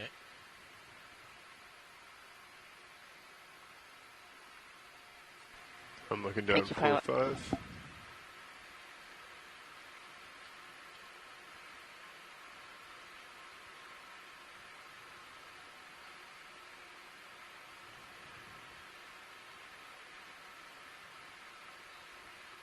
Can we have a look at that line? Is that chain or is it the edge of a rock there? Can we zoom in there? Thank you. A line. That looks like line.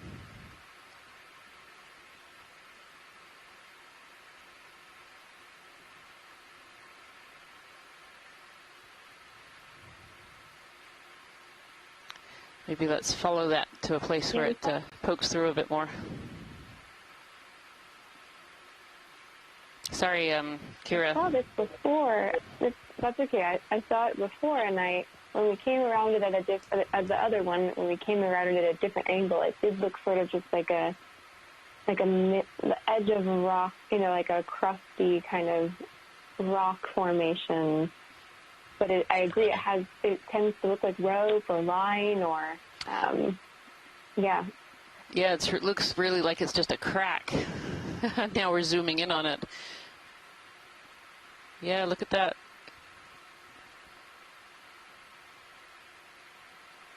That's really interesting. What could cause cracks like that?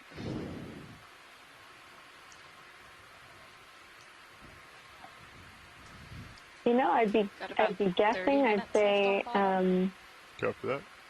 just maybe weathering along certain What is the direction we want to be in? or So just like a stress 100? Yeah. from being That rock seems to be out of anywhere being place. down at the bottom of the 90 ocean. to Videos It's a swapping really out. good question. we're Yeah, it's kind of running up in along regular the edge of shapes there. It looks like squares. Anywhere from 110 to Yeah, now it's almost looking like a larger scale, not just one small crack, but some kind of forces that are causing it to, a lot of this around 90 upper would be good. platform to crack. Yeah. Are we looking Go for out it. over the edge now? I'm getting a Sort of little... my head I think we are. We're definitely about- looking at like a little depression here. It kind of goes down slope, so I don't think we want to go down. We kind of want to stay up on the high a little bit. So, where would you like to go, watch lead? East takes us the direction I'm facing right now, which is sort of down into that little bowl.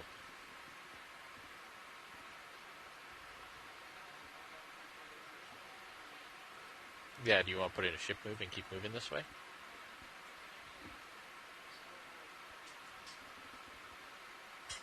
Copy.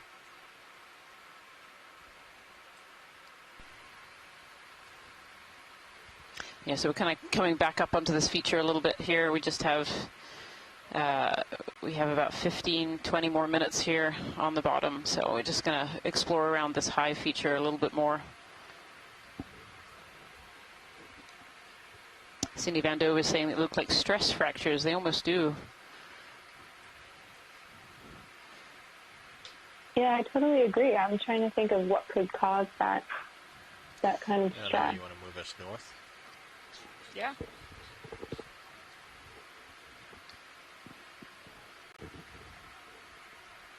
How far are we looking? It's pretty flat up Seems here. pretty flat. Blue view looks pretty clear. Yeah, blue view looks I very think we clear. definitely confirmed our earlier hypothesis that this is How far do you want to go? a carbonate 30 reef meters? platform 20 feature. meters? Yeah, it definitely seems Copilot, do you have any thoughts? like a lot of carbon up Yeah, here. 30's fine, I think. You could Pretty zoom in flat. on the coral dead center, please, pilot. If we're going north, though, we might just want to wait till he's Come on underneath me. Yeah, on the lasers right now. There we go. This looks like the one that we collected, possibly a plexaurid of some kind, but we're not really sure. Looks to be the same kind of structure.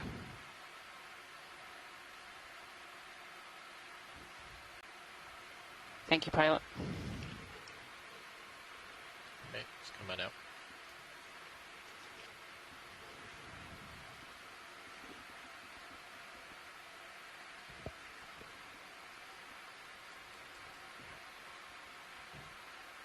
Yeah, we've had a couple of good guesses from the chat about how this stress fractures may have formed. Could be just gravity, as the margin begins to slope, you can have these softer carbonate minerals undergoing that stress and fracturing.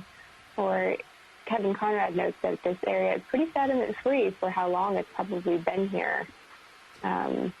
This could actually be fractures left over from the subsidence of this seamount. So we're as seamounts age and the crust below them cools, they sink over time, and so they go from a shallower depth, which is likely why there's so many coral remnants here and old reef material.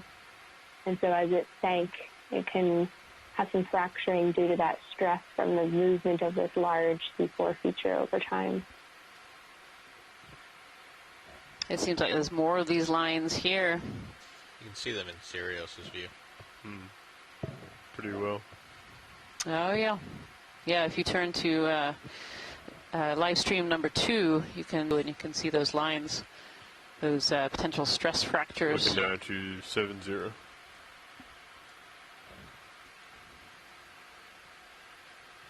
All right.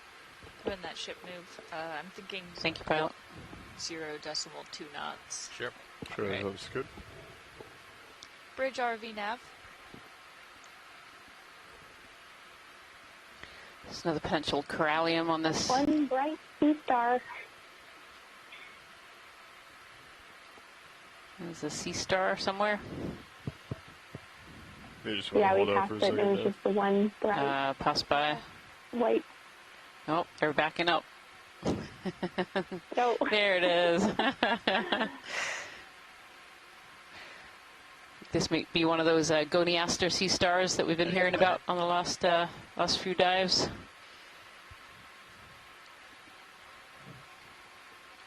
Yeah, there we go. It's actually sitting on top of one of these coral rubble piles. I don't see any live of the hard coral in here. This is just a dead skeleton framework, and it's using it either feeding off of it or crawling up and over it. These are otherwise known as the cookie stars. Do look a little bit like the stars you cut out of cookies. I definitely, feel a little hungry while I'm looking at it. Yeah. Thank you so much, pilot. Or I think it kind of looks. I think it kind of looks like a ravioli. It does look a bit like a ravioli. It's true. We should rename it the ravioli star.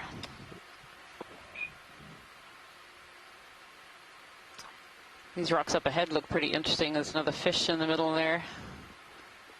It looks like a large piece of corallium potentially on the end corner here. Right as now. we creep up on it. Bridge RV nav. Hi, would now be an okay time to put in a ship move? Just come on in. All right, we're looking at a range of 30 meters, bearing 000 degrees. It's really Speed interesting to 2 have knots. big boulders.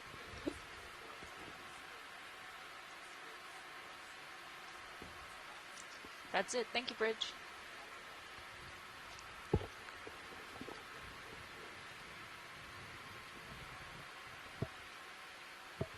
Beautiful.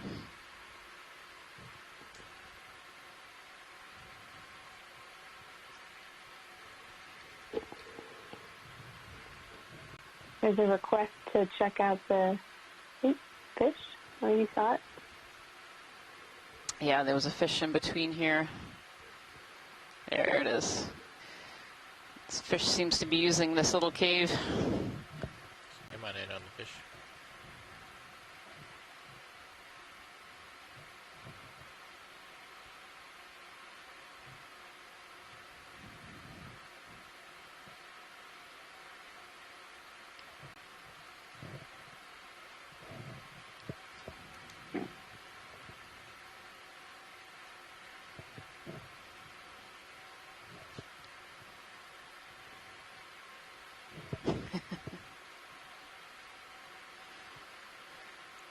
This fish certainly does have very, very big eyes.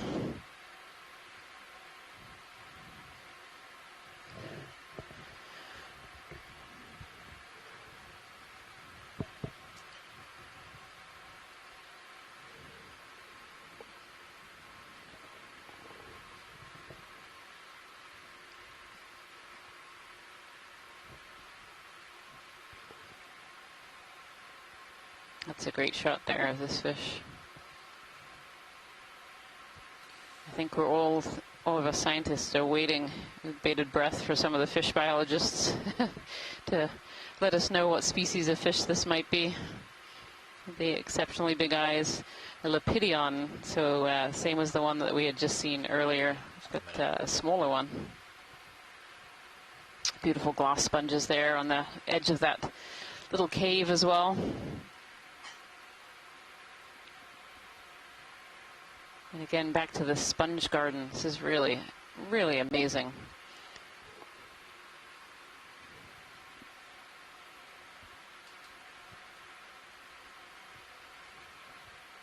I have you there at 4-5. About 20 minutes left before we need to set up to get off bottom. Copy that. Could we zoom in on the orange coral just bottom of center? Oh, actually, changed my mind. Can we zoom in on the other orange one all the way left? Center left. Very dark orange. Let's come on it.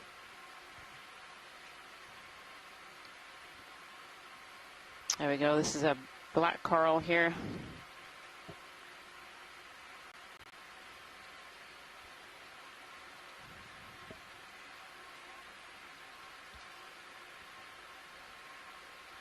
It's Leopathes.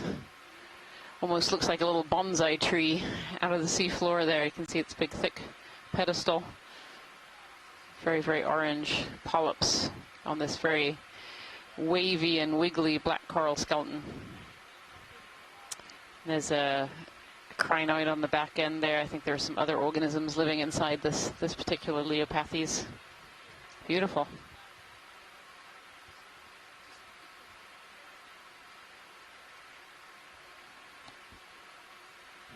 Really beautiful. Thank you so much, pilot.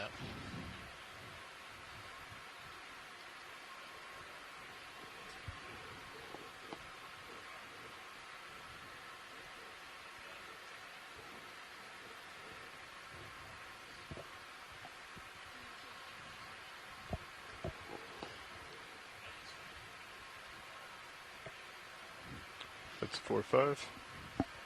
If you just joined us today, we have about 10 or so minutes left of this dive. This is dive 8 of the NOAA Ocean Exploration Expedition, North Atlantic Stepping Stones. We're come to the top of a wall here. This is on MacGregor Seamount. And we've come over the top of the wall and seen this really amazing sponge garden at the very top. Unfortunately, we missed going up half the wall because of some technical issues. But when we landed again at the top here, this has just been an absolutely stunning sight. We've seen areas of deep water corals, reef building corals, hard corals, scleractinians, and just this amazing sponge garden with honestly too many species of sponge to count.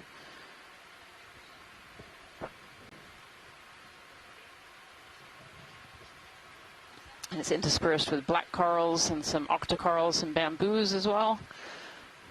And we've seen a few of the solitary hard corals as well. It's really curious to me how spaced out all of these sponges are and how spaced out all of these little coral pieces are. It makes you wonder how they got there. Yeah, I would pity the grad student who would have to count all these. Yep. The pilots there were just mentioning that they pity the grad student who would have to actually count and identify all of these different sponges. One of the things that we do as biologists to examine diversity in an area and biogeography of different areas is to count different species within frames of ROV footage. And this would definitely be a big graduate project right here.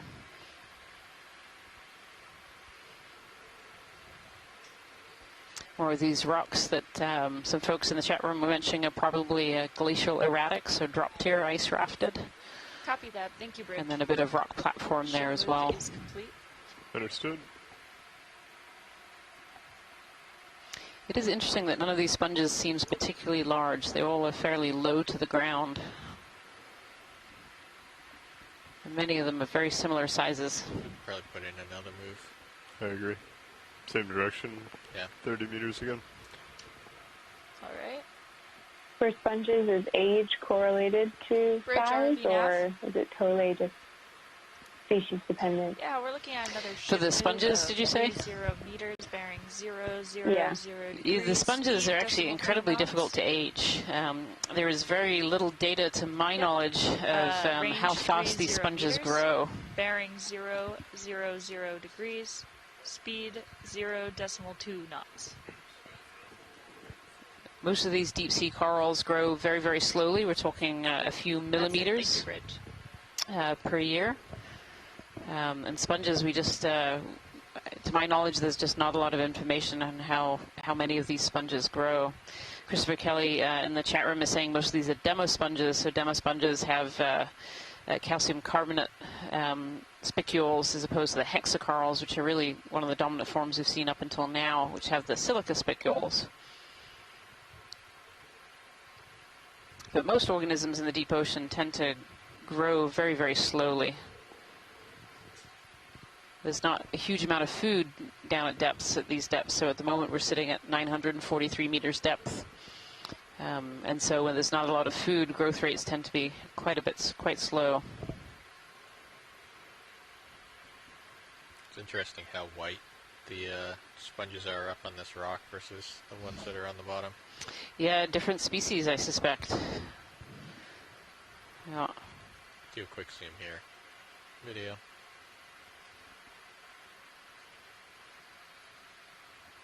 Oh, cup corals. Oh, interesting.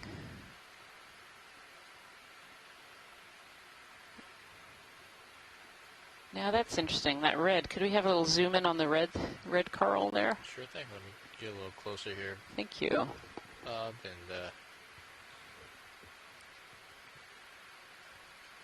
And I think this might be a stoloniferous octocoral, but I'd love thoughts from the chat room here. It seems to be overgrowing the coral skeleton.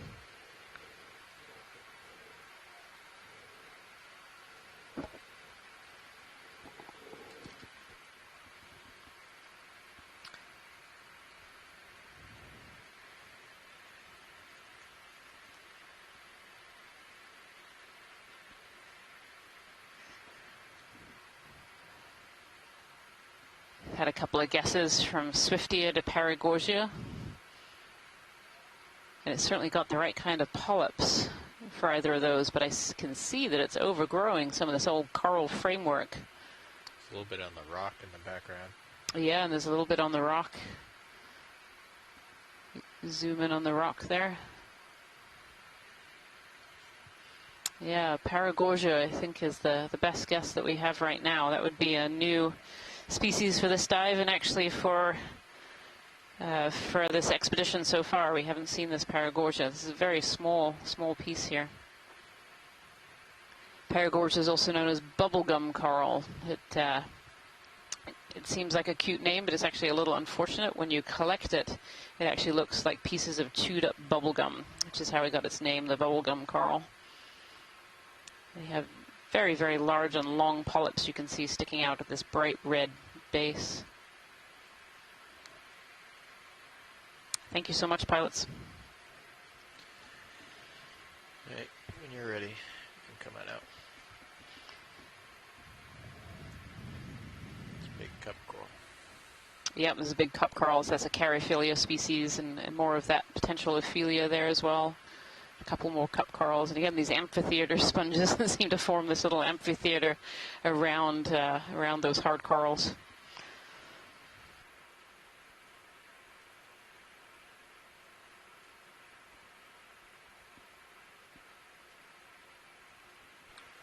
I'm looking down 8-0.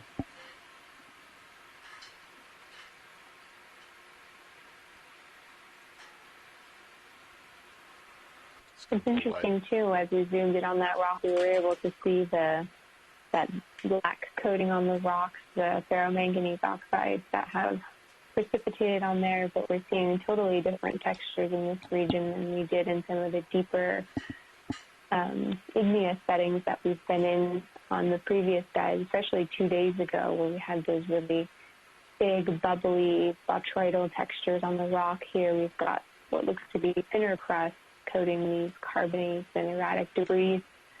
And that also gives us some clues about potentially current strengths here and how long they may have been sitting there to be coated by those oxides over time.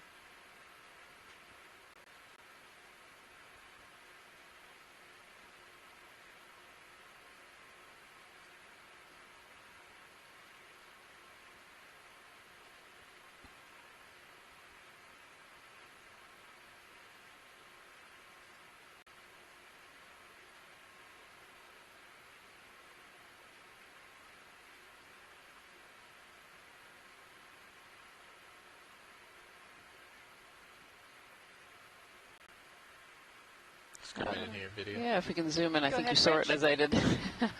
Potentially a Thank you, pencil Rich. urchin in here. Les Watling had noted some pencil urchin spines earlier. There it is. Yeah, these pencil urchins have these really thick spines on them, and they think they use them to wedge themselves into cracks so that predators actually can't get them out.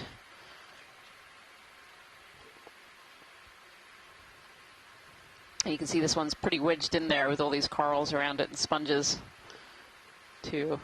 So these are echinoderms. They are related to the other urchins that we've seen, also related to starfish and brittle stars as well. They just have these long, thick spines, and very often in the deep ocean we actually see animals that have settled on their spines. Oh, there might be a little pycnogonid on one of its spines there in the background. I don't know if we're at full zoom. From Christopher Kelly, we have it's potentially a Stylosidorus. Yeah, hard to see. It's kind of in the background there. Oh, it might be a little squat lobster. Yeah, you're right, pilot. Squat lobster. It looks like this one might have lost some of its big, thick spines recently. You can see the kind of darker colored ones. They're a little shorter and squatter. These are probably regrowing in the background. We see more of that potential plexaurid coral in the background that we actually collected a little piece of earlier today because no one is quite sure what that might be. And then yet again, more of this potential Lophelia petusa in the background here. Very rounded polyps. There's two species of reef-building coral that it could be in this area. The Solensmilia, which has been recorded from here before, and then Lophelia, which has also potentially been recorded from here before. And Lophelia has much rounder polyps, and that's really what I'm seeing on these live corals here in the background, live hard corals. Okay, it's coming up. Beautiful. Great shot. Thank you. Looking down 9-0.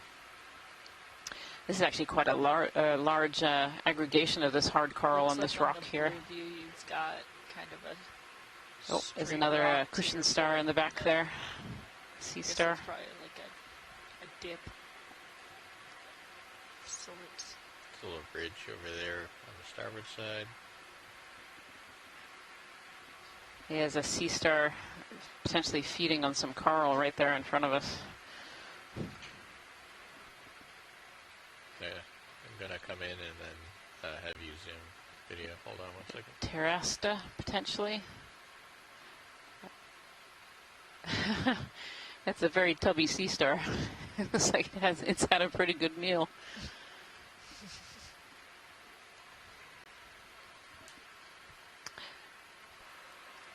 You can barely see the 5 points of the sea star.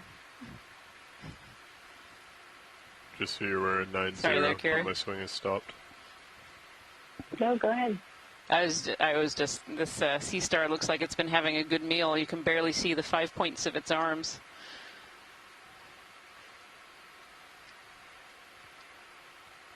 Christopher Kelly says it's potentially a pteraster. So if the other was a cookie, Sea is this a star, and these marshmallow? are frequently predators on this little cup coral to the right as well.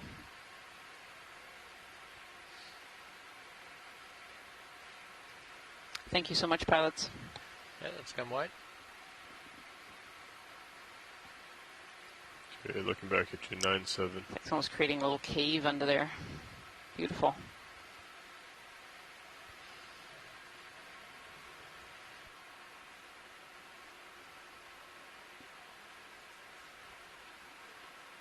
Yeah, it's amazing how the few little outcroppings and erratic rocks are creating such hot spots for us. Lots of different species to go and hang out. I'll follow you up as you push out.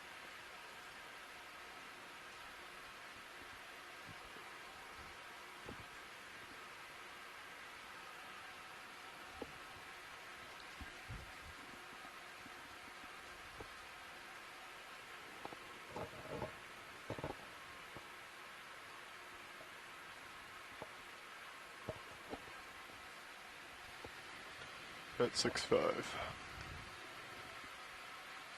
Christopher Ma is just chiming in on the scientific chat room, so through telepresence we're able to beam this video to you at home, but also to scientists across the world. They're helping us to identify animals, and he's just mentioned that the sea star that we just saw is probably a chondraster, Copy that. so a poranid type sea star. Very beautiful.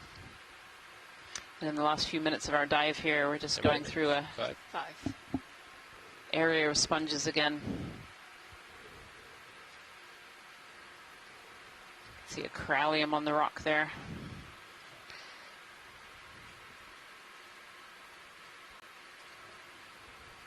I was going to ask you, Rian, I've noticed that we haven't taken many samples in this garden. Is that because most of these species are pretty well large enough that they're easily identified and so there's no need for sampling, or just sort of curious? Yeah, I don't think I have a good answer for that. So for sampling for this program, you know, we're targeting potential new species or species that haven't been seen before, or things that are incredibly rare. And so we have sampled a few corals so far. We have two species of coral that are unknown. And yeah, it's you know, we come to a consensus for all the scientists that are on the line on the chat room about which samples we should sample, and that hasn't been mentioned from the sponge garden area. This is a really interesting area. I think that's a great answer.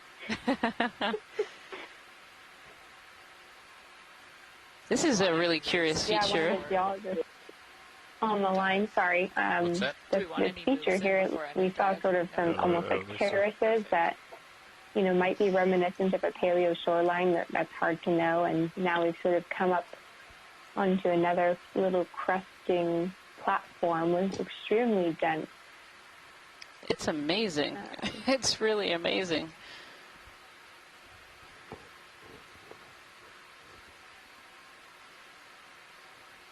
It's like these long lines of rock, and wherever there's any hard bottom that's sticking out, that's where the sponges have really aggregated.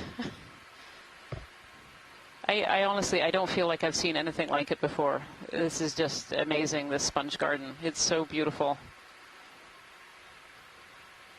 Absolutely.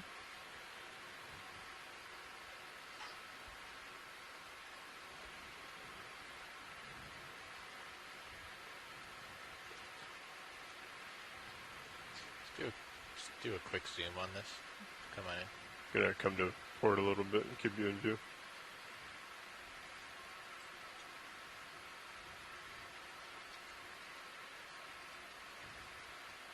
Yeah, just come tight.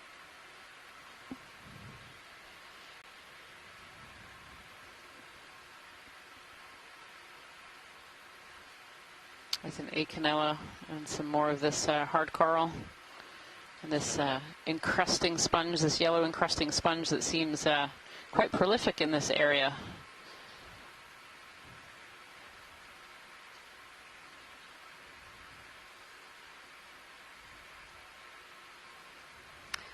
Yeah, I don't know if I'm correct, but it definitely looks like a, I think I'm going to call it a shoreline, because it looks almost like a shoreline there, with this exposed edge of rock and how it's just covered in these corals and sponges.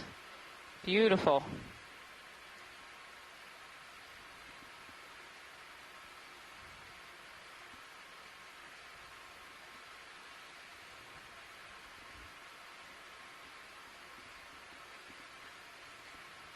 Yeah, if we can zoom in at all on this edge as we go by, pilot, that would be amazing. let's come on in.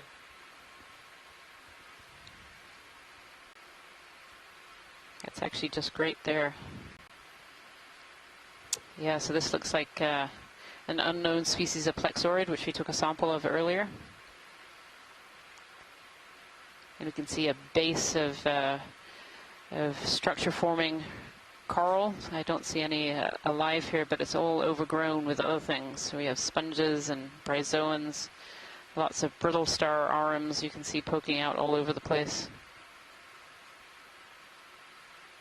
More of this red potential paragorgia.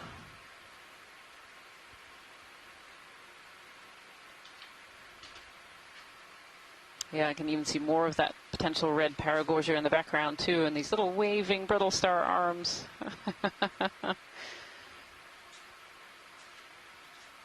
All right. Really amazing habitat. It's time to start setting up to come off bottom. Copy that. Probably if you don't mind, I'll start stowing your arms. There we go. If we could actually zoom in on that yellow. Can we get any closer to that kind of yellow sticks? Almost dead center there. I think that might be a black coral. Full zoom video. Yeah. Yeah, there we go. Yeah, this is a type of black coral. It's got a crinoid sitting on it. Actually, a couple of crinoids sitting on it. 1, 2, 3, 4. But you can see those big, long, drippy tentacles. It really gives it away almost as much as the black skeleton for these black corals. I'm waiting on Tina to give me a name of this black coral here. You let me know when we're out of time on you. Thank you. We have 4 minutes to set up before. Thank you, pilot. That's great. Okay. Should be a relatively easy setup. Yeah, I'm just gonna. You just come to starboard. I'll stay where I'm at.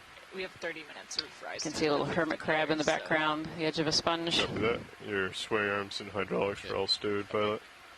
Gonna go ahead and turn your aux back on, if you don't mind.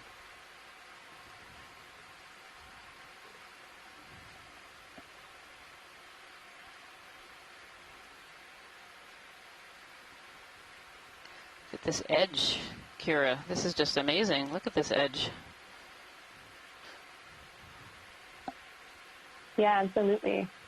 That differential weathering has left this nice hanging ledge where the bottom parts have eroded away and been swept away, since it doesn't look like we have a lot of sediment accumulation here, and leaving lots of fun crevices. I sure hope that the loose rocks that we picked up will be of a similar material so we can have a better understanding of the mineralogy and what kinds of rocks are leaving these really cool features, and if there's anything about them that makes them a special or a particularly good habitat for this really dense community we're seeing here. Yeah, it's really amazing. The contrast between this sedimented area and then up on top on this little platform is really quite striking.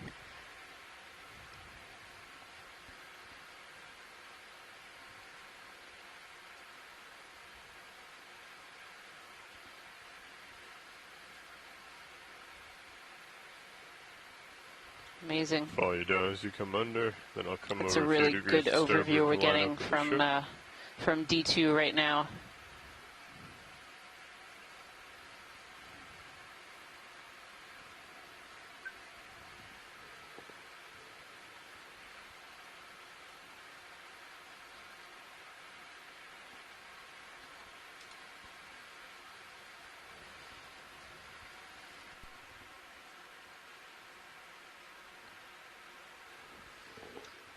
Go ahead, watch lead. Sorry, could you repeat that? Yes, we are. That's max camera angle on Sirius.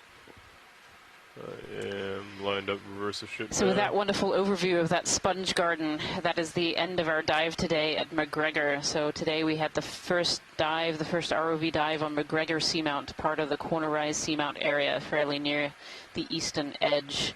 And today, even through technical difficulties, I think we saw some really amazing habitats, from straight up and down wall features covered in corals and some sponges to this beautiful sponge garden that we saw at the top of the wall, as well as our geology co-lead on shore and all of our team and scientists who have helped us on shore with this dive. I want to say thank you for diving with us today, and I hope that you will join us tomorrow for a dive on Yakutat Seamount. Sorry to see you're late. Thank you very much. My tail cam.